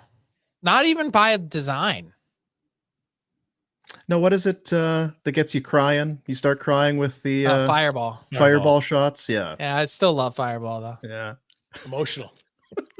I'm an emotional guy. You are. All that cinema. Yeah, we appreciate you, Frank. We might we'll see how it goes. Maybe later this week when you get to Nashville, we might like to maybe have a visit. See how get the layout. Rhett, come on down from Buffalo. You want to spend I might. the weekend So in you're Nashville? not going to be in Philly next week? Why are you coming? Yeah. Tuesday, I'm driving to Philly. Next week. Yeah, I mean, I guess between the Sabres and Flames, why would you need to worry about your schedule and playoffs? Yeah. Thanks, Frank. Sorry, that was too soon. It's all right. Yeah. But I'm actually going to stop in Salt Lake this week too. I'm going to. Oh, really? Catch up with new Utah owner Ryan Smith. Really people like this show. People have never been to Salt Lake. Has anyone? I've driven through. They've got some nice temples. I hear there's actually some good breweries, which surprised me. So I'm open-minded. Are you? For the temples or the breweries? Yeah. Okay. Anything. He's open for anything. Got it. That's true. I'm not really. Got it. Thank you, Frank. Appreciate you. See you, boys. Be in touch. There you go. Frank Seravalli with Daily Faceoff. Reminder, the DFO Playoff Parlay Challenge is on. Go to the website, games.dailyfaceoff.com, and it's the little parlay challenge. Every game day, you've got 4 questions. Winning team, over under for total goals, predict the first goal, and the highest scoring period. Daily winners are going to snag some gift cards. Each round, champions are going to pocket cash. Again, the website, games.dailyfaceoff.com. Fast, fun, and all about hockey. So get after it. Check that out. Just a couple things here. Anything there? The people always bitch. Oh, we're talking about the Leafs all the time. Oh, now we're talking about the Oilers all the time. Well, maybe about this team. Make the playoffs, and we'll be talking about somebody else, I suppose. I think the Jets Colorado one is interesting because there's both sides to everything. I feel very comfortable that Boston made a statement against the Leafs. I thought that Vancouver did a hell of a job bouncing backs against Nashville. I think they've set themselves up to continue that. I have no idea what No that clue. Colorado Jets. Yeah, I'm not quite at the whole look at all Winnipeg's accomplished yet. It's if Colorado, with their road record that you've noted, Dean, splits and coming home, that's a huge win for them. Yeah, And they it's are. so sloppy a hockey that what are you basing this off of? Like, Yeah. yes, Yeah. the Jets scored 7 and Georgiev was the shits, but that's not a surprise. The bigger surprise is that the Jets gave up 6 and could barely Yes. hang on to it. That and in a way that was almost the least surprising thing as I was watching the third period and the Jets were up, I think it was by 3. And I just this lead is not safe. No. The Avalanche they can come back on you. You've seen And then it. it was a 2-goal and then it was 1 goal with however much. They're just lucky that Avs ran out of time is all that happened. They just keep scoring. So that was the only thing that maybe wasn't surprising. It's just that they were going to have to do that. Not, I don't know what you do in net. If Annanden's healthy, I think it's easy. It's Yeah. complicated because he's not. Yeah. And it might be easy, but that might not be in it. You know what I mean? It's an answer to taking Georgiev out. That doesn't mean that I don't have a clue if the guy's ready to play NHL style playoff hockey or not. Yeah. But I guess He's been the better guy the last third of the year by a significant margin. Like I think if he had a better finish, he might even have started last night. But for a team like that, you'd love to have a better option. I'd say the same thing about Edmonton, right? Like, how are you the second last year of Draisaitl, McDavid? How's Stuart Skinner and Calvin Pickard, who's been a 3 his whole career? Like, how's that what you're going to win a cup with? Like, maybe they can do it. And Colorado did it with Kemper a couple of years ago, but like, there are some great teams that do not have stars in net. Service Big Share is back for the 6th year. It's your chance to win $1 million just by saving money. Anyone can enter by becoming a member and saving with Service Credit Union. Every $500 saved gives you 5 entries into the Service Big Share contest. How can you do it? Well, you can save in a daily banking account. You can fast track your savings with a high yield savings account. Invest in a GIC Service has during this contest period with great interest rates and term lengths. Save in a TFSA or RRSP for those short and long-term goals. All you need to do, transfer your existing savings to Service for chances to win $1 million. Contest ends April 30th, 2024. Skill test required. For rules, visit service.ca/win. Yes, sir. How's the weekend? Aside from that, we saw you on Friday, and then you jetted back to Buffalo. Travel day. Mm-hmm. Then Friday, got up early Saturday, entertained some kids at the Flame Junior Learn to Play program. Flew home. What did I do when I got home? Got yelled at. Right. Yeah. I got up yesterday, ran around because when you're gone, then when you get home, Can't get yelled at you have to deal with all the other stuff. Yeah. Saw some soccer. Kids are playing soccer. Yeah. Big soccer honks. Love the cavalry. Right. Oh, good. To play tomorrow. Love to attend if I could. Yeah, are you here tomorrow? I would love to attend if I could, but you're not there. Yeah. Let's do the Pinder Report, a presentation of Village Honda. Again, how about Village Honda at the old Stars? Great people. Great people. Northwest Auto Mall, online at villagehonda.com. Huge selection of used vehicles. That's pre-owned if you prefer the terminology. All makes, all models, all budgets, over 90 on site. Access to more than 500 more inside the dealership group. It's why Village Honda is your one-stop automotive destination in Calgary. They're up in the Northwest Auto Mall and present the Pinder Report. Thank you, Dino. Well, the season has been over for a few days for the Calgary Flames as the playoffs have ramped up, but that doesn't mean there isn't, things, I guess. There are a lot of contract and salary cap things to talk about, and a draft slot that will probably get solidified in round 2 when we finally do the draft lottery, which sounds like the first week of May. So, it's not over for the Flames. This is, in fact, probably just the beginning of some interesting decisions. What do you do with Kuzmenko? What do you do with Sharangovich? What do you do with Mangiapane's contract? Where are you picking? Who do you take? Lots of fat to chew on for the next 2 months, Steve. Those are all questions. As for the games on the ice, what a scene in Winnipeg yesterday. The zaniest of the first games we've seen. Listen to the chant in Winnipeg, Dino, as the Jets are up 7 goals on 22 shots against Georgiev. This guy's straight shit. Western Canadians, always helpful. And they did listen, and the Avs would score with an empty net behind them. So very kind of the Winnipeggers to make that closer. I was going to say, up by 3 with 9 to play, and you had to white knuckle it for a win. Don't get too cocky, but quite a day. Jeez. Jets got 7. That's a lot, right? Because even the New York Jets haven't put up 7 points in the last 13 years in the playoffs. Oh, dear. Oh. The MILF Hunter taking some strays here, I feel like. I love it. Yeah. Maybe. Canucks, first playoff game since Michael Furland was in the building at Rogers Arena. How about that? 3,286 days, Rhett.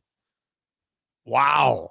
Do you remember where you were for that Flames Canucks series where Ferkland and Bieska went at it? Or, the other properly pronounced guys? I liked that. The Wolf Furland was looking good at that point, wasn't he? Really was. It's a while. And if you wanted to know who's waited longer for a home game in the NHL, only these two franchises. Buffalo, tough. Arizona, maybe tougher. That's going to be a while. Dean, do you have a forecast on the next Coyotes home game? I do not. No. 2030. So how long? So now that series, how long ago was it for the Canucks? I believe 9 years ago. 9? That's right. Thank you. Tonight, what are we looking at? Let's have some fun. 4 games. We open up 2 of the West series that have not yet begun. But first, let's see how Toronto handles taking on all the water that the SS Leafs did 2 days ago. Oof. Ugly start, as bad as it could be, right into the scar tissue with the Bruins. Nylander's availability very much up in question. Islanders actually were very good against Carolina. I thought the better team through 40 minutes. They'll try to steal home ice and get a win and rally tonight. And then we get the healthy Golden Knights, or something closer to the healthy Golden Knights, playing the Stars in Dallas while the Kings and Oilers open in Edmonton. Good slate. Anyone else have fond memories of the old Smythe division when the Flames were playing out in LA and you're a young kid? It was almost, I still had a black and white TV at that time. Who was calling the games back then? Boom, boom. Don Whitman. Yeah, Don Whitman would have been calling the games. They were not super memorable times. In Winnipeg, no. If you were a Jets fan in the Smythe going against the Flames or the Oilers, not a lot of fun was had. What was it, like a decade where only the Flames and Oilers came out of the West? Pretty much. In the Stanley Cup? Yeah. Tough go. Yeah. Right from that Eilers dynasty right through to the Gretzky-less win for the Oilers. Yeah. Back to Willie Nylander. Here's what we know. Was on the ice today. There's a photo. There's proof. That's William Nylander, someone that looks like him. But head coach Sheldon Keefe, not quite there yet. We'll see how he feels here the rest of the day and make a decision. What happened to young Wee Willie? Well, he played the last game of the regular season, including a long shift, I think, as they tried to win a game late or something. But sounds like he woke up on Thursday. Something was tight and not right.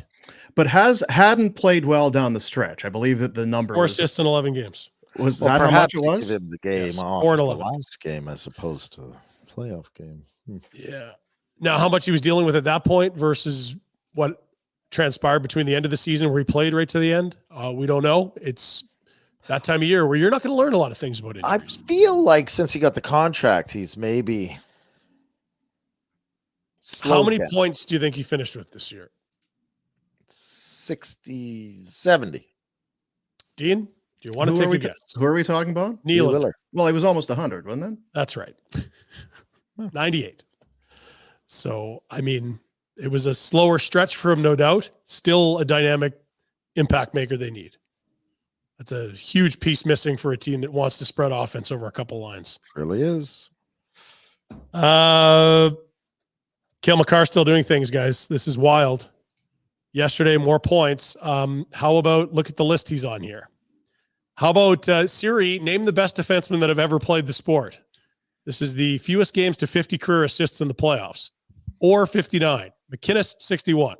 Makar, 62. Leach, 63. Coffee 67. Ray Bork 70. Yeah, it's Holy. we're watching one of the greatest ever. Yes. And I'm Calgary shocked. team. It feels, man, he's played that many games already. Well, what, a couple of years ago. It was 20 God, some it's, there. how many playoff games is this guy going to play in his career? Good God Almighty! And sorry, Sandis Ozolinch. Yeah. He passed you and now becomes the highest scoring defenseman ever In his the, mid-20s. in the Nordique Avalanche franchise. Yeah. Took him about 9 minutes. What about those cheating, stinking Vegas Golden Knights, Rhett? What's happening tonight with Mark Stone? Oh, look at this from Emily Kaplan of ESPN, I believe. Yeah, there is an expectation he'll play tonight. Talked to several players and front office executives about it. While jokes fly about cap circumvention, everyone agrees nothing can or will change until the next CBA. AKA, the loopholes are there for everyone to exploit. And if a guy actually is hurt, yes, you can go replace his salary with a player, and they can all play in the playoffs if healthy. I don't think the Stars give a damn. That could be a really good series, by the way. Did anyone take Vegas in our picks last week? I'm trying to remember. No, I think that was one of our few consensus picks. The other thing about sitting someone like that is you have to sit him, right? And getting to the playoffs was not exactly a slam dunk for Vegas there for a stretch of games. Like probably could have if Stone wasn't injured or whatever, and even with Tampa Bay, you go back a few years ago, they've put Kucherov. If you want to roll the dice and not play with Kucherov for the last month or whatever of your season, then that's 4 months. Yeah, I get it. People get wound up, but fuck. Go ahead, get wound up. AHL playoffs are set. Here's what the Calgary Wranglers are looking at, fellas, in the whole bracket. It's a big one. All the divisions, different rules. Classic AHL. Bottom left is the Pacific Division. 1 seed Coachella Valley has the bye into the second round. Everyone else plays a best of 3 in one city. It'll be Calgary in Tucson, and then they'll reseed after this. So they don't even know who they'll face necessarily, although if Calgary wins, they will be the lowest seeded, so they will get Coachella Valley. Okay. Big old bracket there. Yeah. It's a lot, but I get it. You can't have the lines to, there's no, right? You got to just. Yeah. If the CFL wants to train someone on a bracket, send them to the AHL. There's a lot of moving parts there. They did a good job there. Mm-hmm. Well done. What's Zdeno Chara been doing, guys? You think watching the Bruins? No, he's running marathons. Look at this crazy asshole. Zdeno Chara continues his marathon journey with a 3 hour, 11 minute and 4 second run in London. This is from the weekend. So he's run the Boston Marathon. He ran a 50K race, Jackson Hole Marathon, Maine Marathon, Bay State Marathon, New York City Marathon, Palm Beaches Marathon, Houston Marathon, another Boston Marathon, and yes, the London Marathon he just completed. What Dean? A machine. God, it's amazing. Dean, I want you to know that there's a lot of research out there that says this long distance running not good for you. It's not good for you, right? Oh, okay. God, run 2 marathons in a month, 3 in 5 or 6 weeks or whatever it was. Yeah, but he's got long, stilty legs. To take think how he weighs more and all that impact on the joints. Half the strides you would have to take. Oh, I'd have so many strides, so many steps. That's the only thing that's holding me back. The only thing that's holding me back is my short gait. Oof. Built different. A little bit. Got a men's league fight for you. Let's take a look, see what happens. The officials trying to separate the parties, and bang! You can't do that, friend. Cross-check the ref in the face. Rhett. Sometimes. What's the scoreboard they got going here? What is that ref doing that he has earned that? It's nothing you can do can earn that in the rule book that I've found. No, but there has to be some sort of. I'm going to go side with this player is got a wing. I don't know. Some of these refs nowadays, Ryan, you can't even talk to him. Can't even talk to him. Well, he didn't talk to him. He just punched him right in the mouth. I was going to say, now that he's cross-checked him in the head, is he open for a conversation? Let's work this out. Let's work it out. Come on. Broncos. Oh, okay. First off, Cavalry FC on the weekend. They started in Forge, thinking Forge is tough. They lose 2-1 there. Ottawa, probably one of the next best teams to face outside of Calgary in this whole league. Down 1-0 late, boys. Look at the time. There's only 90 minutes. Cavs in the white. And from Schoen this time. 5 Cavalry players in the box. Running on. It's a side flick into the back of the net. Eventually credited as an own goal. That tied it up for Cavalry in the 90th minute. Wow. Big point for the Cavs. They come home with a draw and a loss through 2 regular season games. They are in action tomorrow night. It is not league play. It is the Canadian Championship. Hey, Rhett. Where are the fans? That's in Ottawa, so I don't know. I can't speak to that. Okay, well, good. That just reiterates that everyone in Ottawa is a loser and an idiot. Carry on. Finally confirmed. Yeah, they are. And it is going to be 16 degrees and sunny tomorrow. And how about this? Pick your price for Cavalry versus Vancouver FC Canadian Championship. If they win, they'll get the Whitecaps, Dean. That's a good thing. An MLS club will come to Calgary if they can beat Vancouver FC tomorrow. Free parking, proceeds to local soccer, and pick your price. That's a win. Let's go. Look at that. See there. Does that look fun?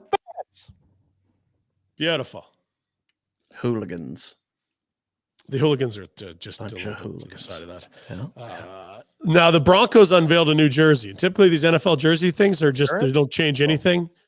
Look at our boy, front and center, Dean. Who is it? Well, it's Alex Singleton. It's Alex Singleton, the former Stampeder. What a beauty. I was hoping when you said New Jerseys that they were going to use the Swift Current Broncos fish, the Slew Sharks. Slew Sharks. Wow. Yeah, they do. There may be some tweaks there for sure, but it definitely is the colors they've always used. These NFL jerseys, they change them, they still look the same. Yeah, I mean, it's we have little dots inside the numbers. Cool. It's you look like the Broncos. Different. Yeah. Well, good for them. Good for Alex is really what this is all about. Yeah. Love you, Alex. Poster boy. Ass, Alex. Good boy, Alex. Keep punching. Keep punching, Alex. Keep punching, Alex. Speaking of keep punching, going down under. Tim Dotnacki, let's go. 23 going to blackjack and betting 10 cents for every Instagram follow I've got. There are 965,000 of you with us now. The Millie is looming. Also, we finished yesterday with $666,000 in balance. That's going to be a good omen. See you on the feld. All right, ladies and gentlemen, day 73 brings about a $90,650 punt. We'll go $92,000 on the button. 2,000 21 plus 3 will go 2,000 on the perfect pairs. We'll slap an extra 600 on the 21 plus 3. Now we've got a young harlot here who, if her face is to be believed, would like to flip me and do me and rob me. I need to see ace 10, 4's no good, go, 4 ace, soft 15, 10's gross to be playing. We're a semi-reasonable chance of getting ourselves to push here. Give me 4, 5, 6. 4, 5, 6, I goddamn dare you. 4, 5, 6, it's a 10. And a 15 plays a king, and now we are forced. We're being strong-armed into hitting, and I need to see you go low for me here, please. 5, 10's gross. 10 is a bust. She had fucking perfect pairs, and we have taken a hiding on our final online day, tilting the felt. But I will see you all tomorrow, where we'll be throwing it down live in Vegas. Oh, shit. Now, here's the thing about Vegas. Not easy to get a loud place come in and film you. They're not, especially not keen with you making one bet and then leaving the casino. He's found a deal where he can play multiple squares of blackjack against the dealer, 10 grand a hand max. So he could play theoretically up to 10 games, two deals, 5 at a time. Gonna get crazy. Gonna get crazy tomorrow. And a camera? Oh, well, yeah, obviously, yeah. Yeah, it's not. That's a Jesus.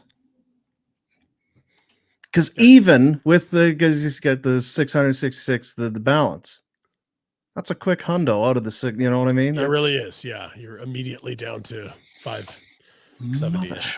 And now it's great you're going to Vegas, but now everything's changing. Instead of doing one big bet, you're spreading it across the table. At 10 multiple grand bets, a hand. It's a different location. Everything. Jack, what's your confidence that he can come home in profit from Vegas? He will come home and profit from Vegas. Confidence is high. It's good. I think our boy Timmy's in for a roller coaster in Vegas. Oh, yeah. That many hands. There's going to be a lot of emotions. I can't wait to see it. Good luck, Timmy boy. That you got to have a lot of balls to be Tim playing that much on a hand. What about this, though? Does this take balls, Rhett? There's a guy on a ledge. It looks like a parkade. And Oh my God. that's wow. Wasn't sure where that was going. I didn't Smooth. see success. Oh my God. He makes that look easy to the point where it's not something where you could easily die, in which case it actually is. Is he wearing gloves? I would worry about there'd be some serious burn. Or does he just I kind feel of like it's a body grab more than using the his hands, right? arms with wrapping legs? the bunny hug? You ever climbed a palm tree, Dean? Hope he had No. a cup on. Yeah, he rattled his berries there.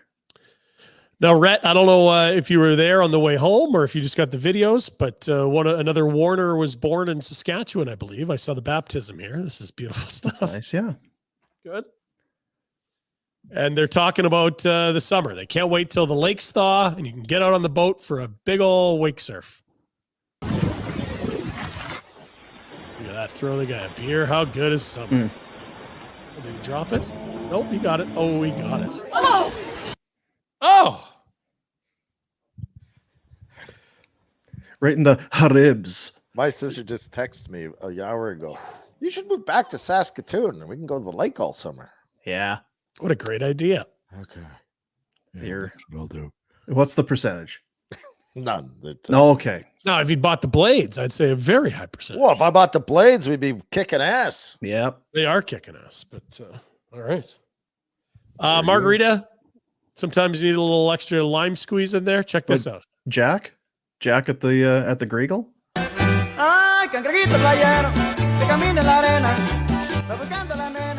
Casamigos. Delicious. Because you couldn't, yeah. Good tequila. In. That's a hell of a crab claw there. Yeah, that's not I'm messing gonna around. need you to hop into this big pot of boiling water, sir. Why don't we run a little bath for you, son? I'm gonna start melting the butter. Okay. You know, some guys have bad days sometimes. We all do. But I don't know that anyone's had a day that's gone as poorly as this man who tried to scale a fence and, well, have a look.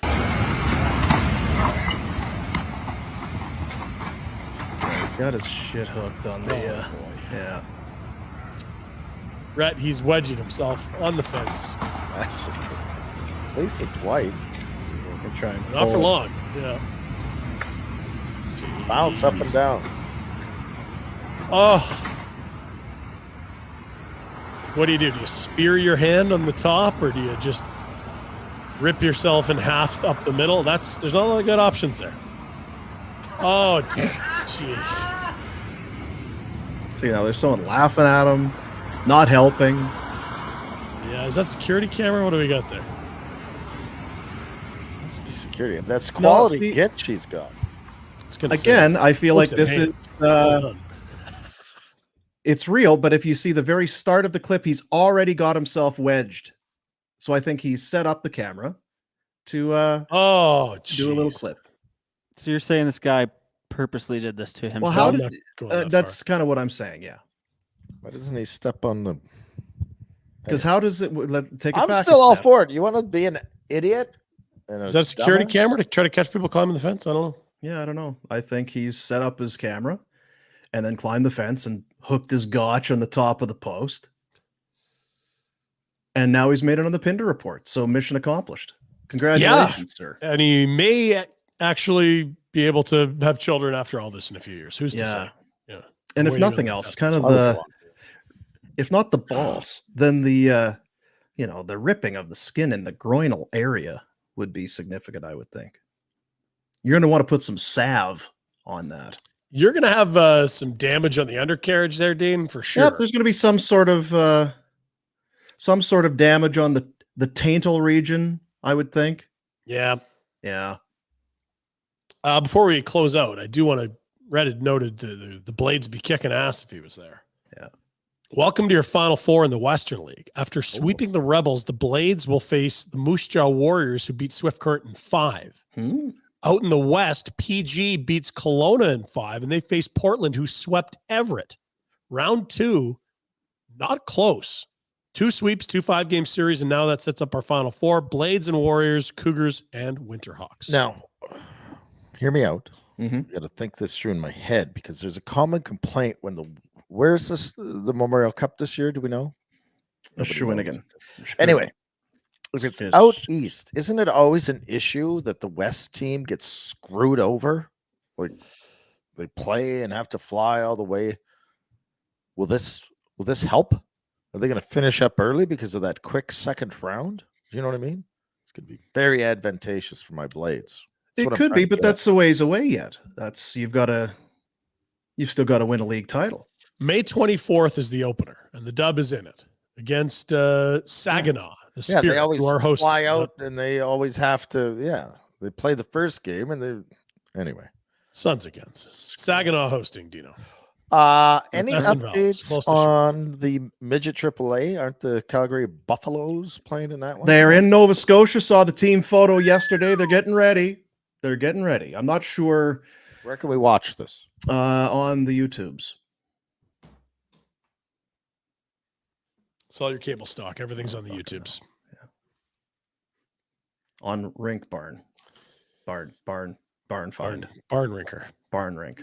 There we that concludes the non-animal portion of the Pinder Report. I can get you a free account to that live barn, Dean. Could you? I know the guy.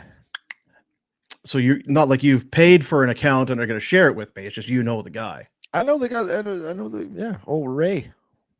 Old Ray. Wilkes Ferraro? Yeah, Wilkes-Barre. Wilkes-Barre. How is it? Because I know when it started, it was pretty janky. Is the quality? It's better, but very dependent on the rink. Right. I was going to say, does it feel like you're watching an NHL game? Well, I'm watching 10-year-olds no matter what, so no. Yeah, the quality is what it is. I do love all the parents feeling the need to sign, and when you're not there, you sign in and you have the phone on. Oh yeah, I was watching. I'm like, yeah, I've tried to lie my way through that as well. You don't see anything. Yeah, so you're on a screen this big watching dots on the ice. A security camera. What number is he? I don't know. I can't see really numbers, see. yeah. There's some whites against some reds. The only thing worse than that, Rhett, would be when they don't allow parents in evaluations and people signing up to watch their children evaluate. Yeah. I can't believe they'd make you do that drill. Great. There you go. Village Honda. No, not done. Let's go to Sydney, Australia, where Dean, I don't know that you want to come to Australia with Rhett and I when we go. I don't know that you're ready for this. Imagine seeing this on your windowsill. That's not real either. A huntsman spider being dragged away by a spider wasp. It looks like a wizard's hand. That is a spider, Dean. It looks like some snow crab. Yeah, it kind of does look like that. Those guys in Alaska. Yeah. You sure you're not done, eh? Deadliest catch. Whew. A lot of crocodile stuff. Let's get to that. I don't understand. Well, okay, 10 days left in April, right? This has to end. End of the month. Well, I mean, Dean's ready to quit the show any moment now. He can stop whenever he wants. The crocodiles are still out there. The content does not stop getting made because Dean quits the show. Dean, Florida, where do you not want to live, Rhett? We asked earlier, near the Everglades, Ryan. Okay, let's go to the Everglades. Perro, mira. I know, go away. I know.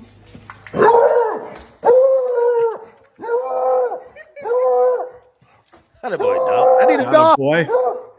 Anyway, Dean, if you just want to lie down in the sun and have a nap, I'm sure that's a beautiful patio. As long as I got my bagel by my side, I'll be just fine. Yeah, you'll at least hear him getting devoured or barking, and that'll give you a little warning. He's a good boy. Such a boy. He is such a boy. So the Everglades at night might even be creepier, right? Hey guys, I'm in the Florida Everglades and this crocodile's coming in hot. But he's not interested in me, he just wants my feet. Look at him trying to creep up to me underwater. How cute. Just came over and started blowing bubbles. Isn't that adorable? Right here, we got a Burmese python. Yoink. He's not the 20-footer, but that's still one less snake eating all of our native wildlife. Come on, mister, where's that 20-footer? This scarlet snake's on the move. Yoink. Don't worry, guys, he's non-venomous. Look at his cute little tongue. Just a classic corn snake in the road. Yoink. He doesn't seem to appreciate it, though. He's giving me a little kiss. Maybe if I jump on the back of this massive swamp puppy, he'll take me to the 20-foot Burmese python. Oh, would you look at this? It's a little cottonmouth. Don't be scared, little guy. This big cottonmouth sure wasn't scared. Check out that white mouth. Yoink. We just got a tokay gecko. I ended up getting a handful of these suckers. Wait, Mr. Bullfrog, tell me where that 20-footer is. So we'll keep looking for that 20-foot Burmese python, Dean. Good idea? Yep. And when we find them, we're going to have a feast, okay?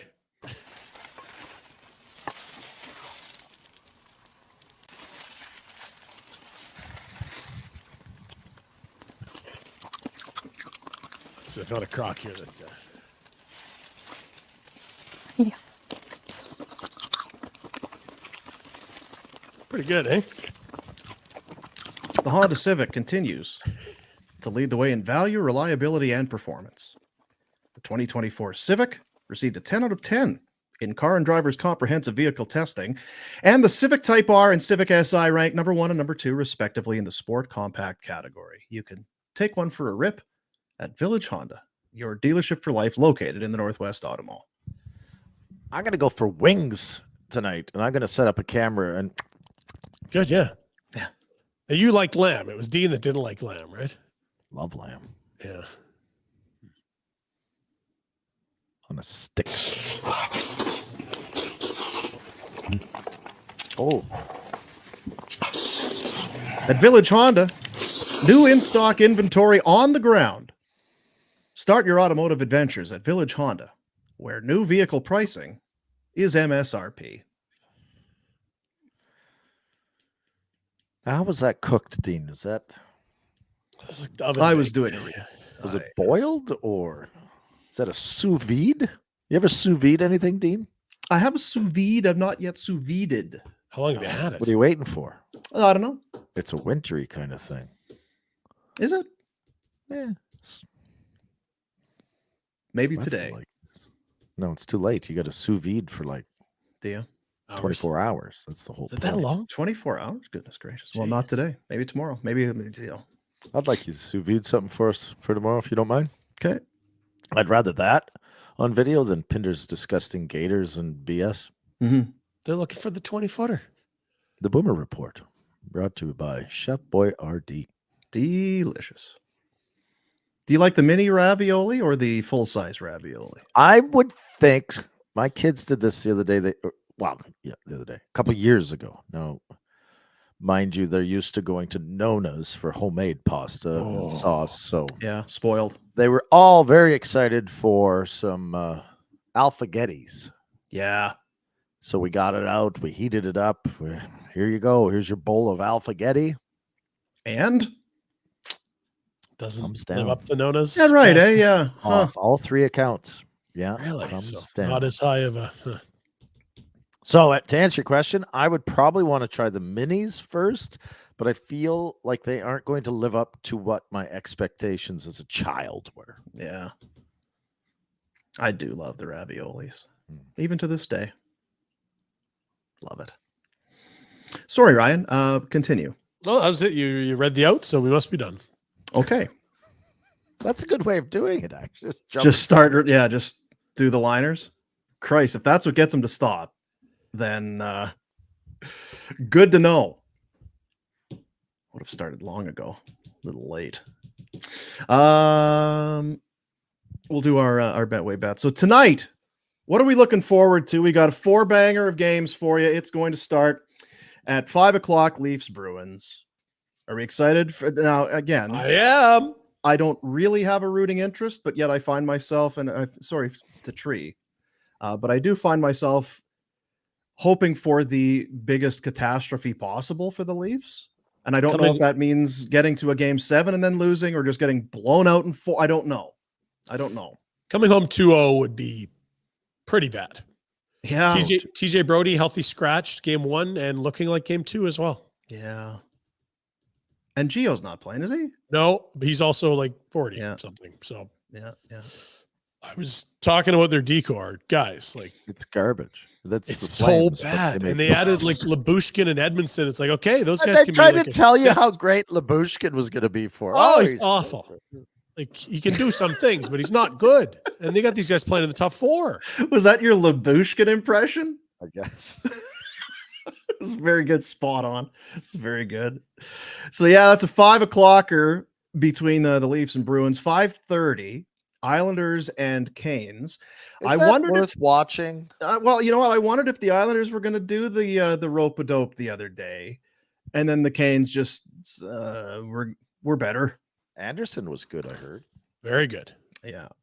I thought Lions share the chances with the Islanders in the first 40, but the Canes did what they need to do in the third on home ice. Got to win. Yeah. It was tight, though, as you might expect the Isles and Canes. Good hockey, though, right? Like, because it's playoffs, so it's always playoffs are always good to a certain extent. Like, it doesn't feel like the type of teams that you're like, oh, I can't miss this. I'd rather watch Boston beat the piss out of the Leafs if possible, and that would be entertaining hockey. I'm not even sure. To be fair, even if the Leafs somehow muscled up and found a way to win, that would be an entertaining game. That'd be entertaining. Yes. Yeah. I just wonder if Leafs Canes or Islanders Canes are even capable of, you know what I mean? Like, it's a they are sleeping not experience. Jets, Colorado. It's not Nashville, Vancouver. Like, Florida Tampa was midday. It was a really good game. Yep. And I thought the Rangers one is like, Washington is a fun sponge too. Like the Islanders and the Capitals have to play ugly to win, and that's tough. Yeah, and I get it. Right? Yeah, if you're coaching either of those teams, do we want to win this thing? Then there's a way we're going to have to go about doing it. But that doesn't affect. You can coach however the hell you want. I'm talking about our personal life choices. That's what I'm turning on. Those are series 7 and 8 out of the 8. I would rank them. Had a wonderful breakfast pizza yesterday, by the way. What? Pizza. While watching some details, please. They're sadly, and surprisingly, probably for a lot of people back in the West in beautiful Calgary, I would say, unbelievable breakfasts, diners. The choices are numerous. The results are stupendous. You would think that in this type of environment, town, you would be able to find a wonderful breakfast spot. No, hey, in Buffalo. You would be sadly disappointed. They don't respect the breakfast. I think this is if you want to get deep into it, I think part of the problem is 4 a.m. Last call? 4 a.m. is last call. Who in the F is getting up at 10:30? And it's a bunch of booze bags out there too. So you know they're running right till 4. Oh, and then they hammer wings knows all each night. other, and then there's Stinger after subs. hours clubs. And I mean, what are we talking about? So I think that plays into the fact that there's no good breakfast joints. But we did find a place that had a breakfast pizza and a couple brunchy menu items. Pretty good. Okay, so walk me through what's is it just that's what you ordered? Do you pick your toppings like you would on a regular pizza? No, Or it's not a pick your toppings. It was the breakfast pizza, scrambled eggs, sausage, bacon, some cheese, a hot sauce base, which I was a little intimidated by because I'm like, well, I don't need to, you know what I mean? I don't need the ring of fire here. I want it to be enjoyable, but I risked it. And there was almost a maple syrupy glaze on top of the the crust. Sweet and savory, which I know, right? It's kind of So how was the bunghole after? Dab. Yeah. Yeah. There's nothing worse than the baboon ass after you've had some hot food. See, this is where Pinder needs to read a liner and end this conversation. At Betway for 7:30, Vegas at Dallas. Stars and Golden Knights. Please be a good series. Please be good. crazy. Yes. Please. Pete DeBoer against his old team. Let's go. Hey, Jamie Benn, don't cross-check anyone in the face Yeah. as they're laying on the ice. Yeah, Mark Stone. It was right. It was the same series. Don't do it. Don't do it. Who? Well, I'm trying to. If someone's going to let you down in this series, who's it going to be? Is it going to be Vegas? Vegas. That's I'm the not way saying it they're fe- going to, but Yeah. there is a chance that they all show up. These pieces don't fit. They don't get goaltending, and it's like, thanks for not giving us that second rounder, asshats. I agree. I think that Dallas is I feel Dallas is going to be good for, they're going to bring what they bring. But it was the last week, 10 days of the season where Vegas started to look right. But prior to that, it was like, what are we doing here, fellas? They've looked right, and then they've looked sloppy, and they were kind of stuck in that spot. So They could have had Edmonton. They lost against Anaheim, gave up 6 or something stupid. Like, come on, guys. Do we know who's going in net for them? Is it Thompson or if Hill? you're sorry, Go ahead. If you're Vegas, Ryan, and you Yeah. say you could have had Edmonton, Yeah. where do you want to go? You want to go hang out in the city of Bridges for a week, or Lethbridge, Dallas, Saskatoon, Baboon ass, the cultural capital, the real thing, the cultural capital of Alberta? You want to hang out there, or do you like Nobu?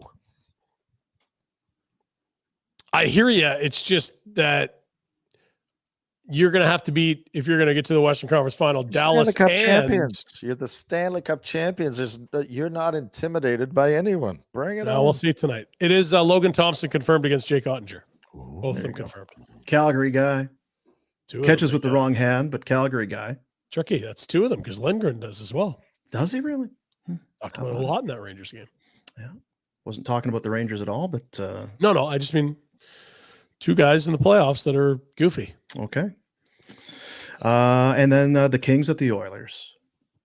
No confirmed goalies. Yeah, this does have the feel of a may not watch much of this series. If the Oilers are going to get out and 1-0, 2-0, I don't need to watch any more of that shit.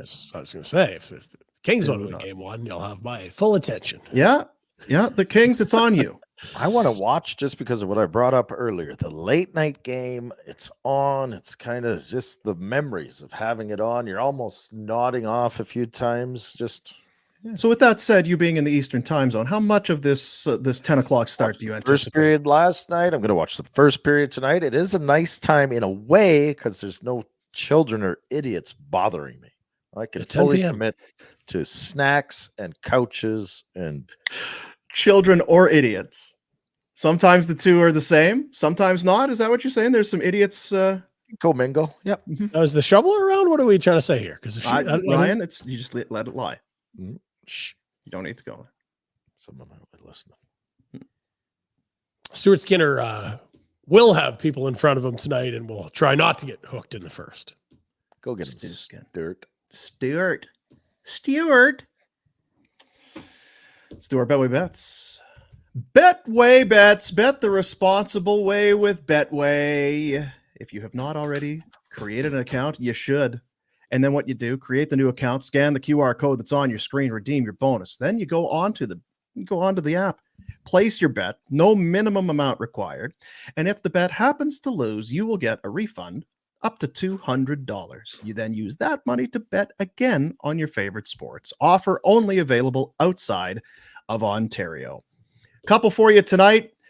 Brad Marchand anytime goal is plus 200. I don't mind it. I was looking at the DeBrusque because he had a couple the other, but I just at some point Marchand's going to be accounted for. Let's say it's tonight. Plus 200 for a Marchand anytime. And yes, Edmonton minus a goal and a half. It could be I do. As much as I would like to see something other than the Oilers running away with it, I think the Oilers do in this series. Give me a 2-goal or more victory margin plus 145 for the Oilers tonight. I'm jumping in on the Canes and the Isles. I think the Isles make this an interesting series. I really do. Svechnikov had 6 shots in game 1, though. So first I'm going to take him to get 3 or more. Mr. Svechnikov. 6 in game 1. And if the Isles are going to win, how are they going to win it, boys? Low scoring. Isles in the under. plus 550. Now that's under 5.5. 3-2 gets it done. 4-3 does not. 2-2 overtime. What about 4-2? That would be an over. Yeah. What about 6-1? Those are our Betway bets of the day. What about 4-0? Betway, bet the responsible way. 7-6? That's an over. 7-2? Closer. 6-3. Wrong way. We're losing ground. Also, Kikuchi out there tonight. 9-3. Kikuchi strikeout. How are the Jays doing, Ryan? Pretty good. They've won 4 series in a row. They haven't swept anyone. They've had the chance, but the rotation and bullpen again looks like the strength of this team, which is not surprising. But if you told them they were going to beat the Yankees in a best of 3, the Padres in a best of 3, that's not bad work in both. 8-0? Over. Royals are actually good this year, so we'll see what that looks. In Kansas City. In KC. Oh. They play again in a couple series too, but I think that was in Toronto. Kansas City. Kansas City, here I come. Betway, get that free bet. Up to $200 if your first bet loses. Create the new account. That's the key. Create the new account, QR code, redeem the bonus, place the bet. If it loses, refund of up to $200. Use that money up to, you just spin it and bet on your favorite sports. Offer only available outside of Ontario. I always feel bad for our huge audience in Ontario. Yeah, you do. Yeah. So new account. Yeah. QR code. Got it. Oh, damn it. So to everybody in Scarborough. Yeah. Apologies. Shout outs to everyone in Pickering. J'apologize for that. So tomorrow, we're going to do this again. Yeah. With more games to talk about. Yeah, more games to talk about. 2 new series get going tonight.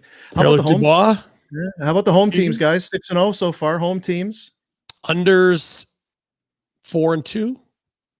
I'm not sure. How does that work again? The unders. You know what? Why did I say that? The home teams are 6-0, Dean. Let's see if that trend changes tonight.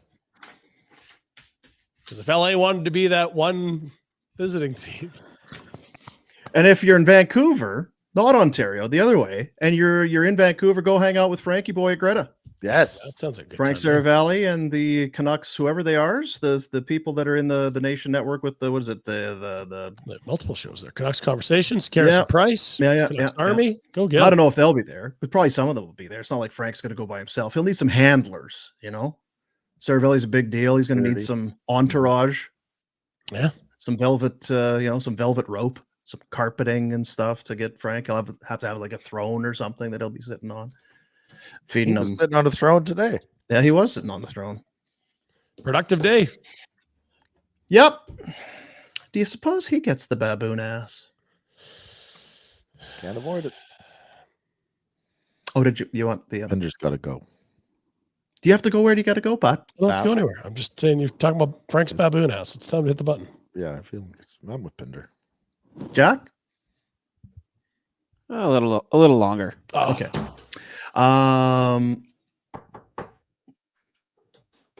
Fuck it. See you, buddies.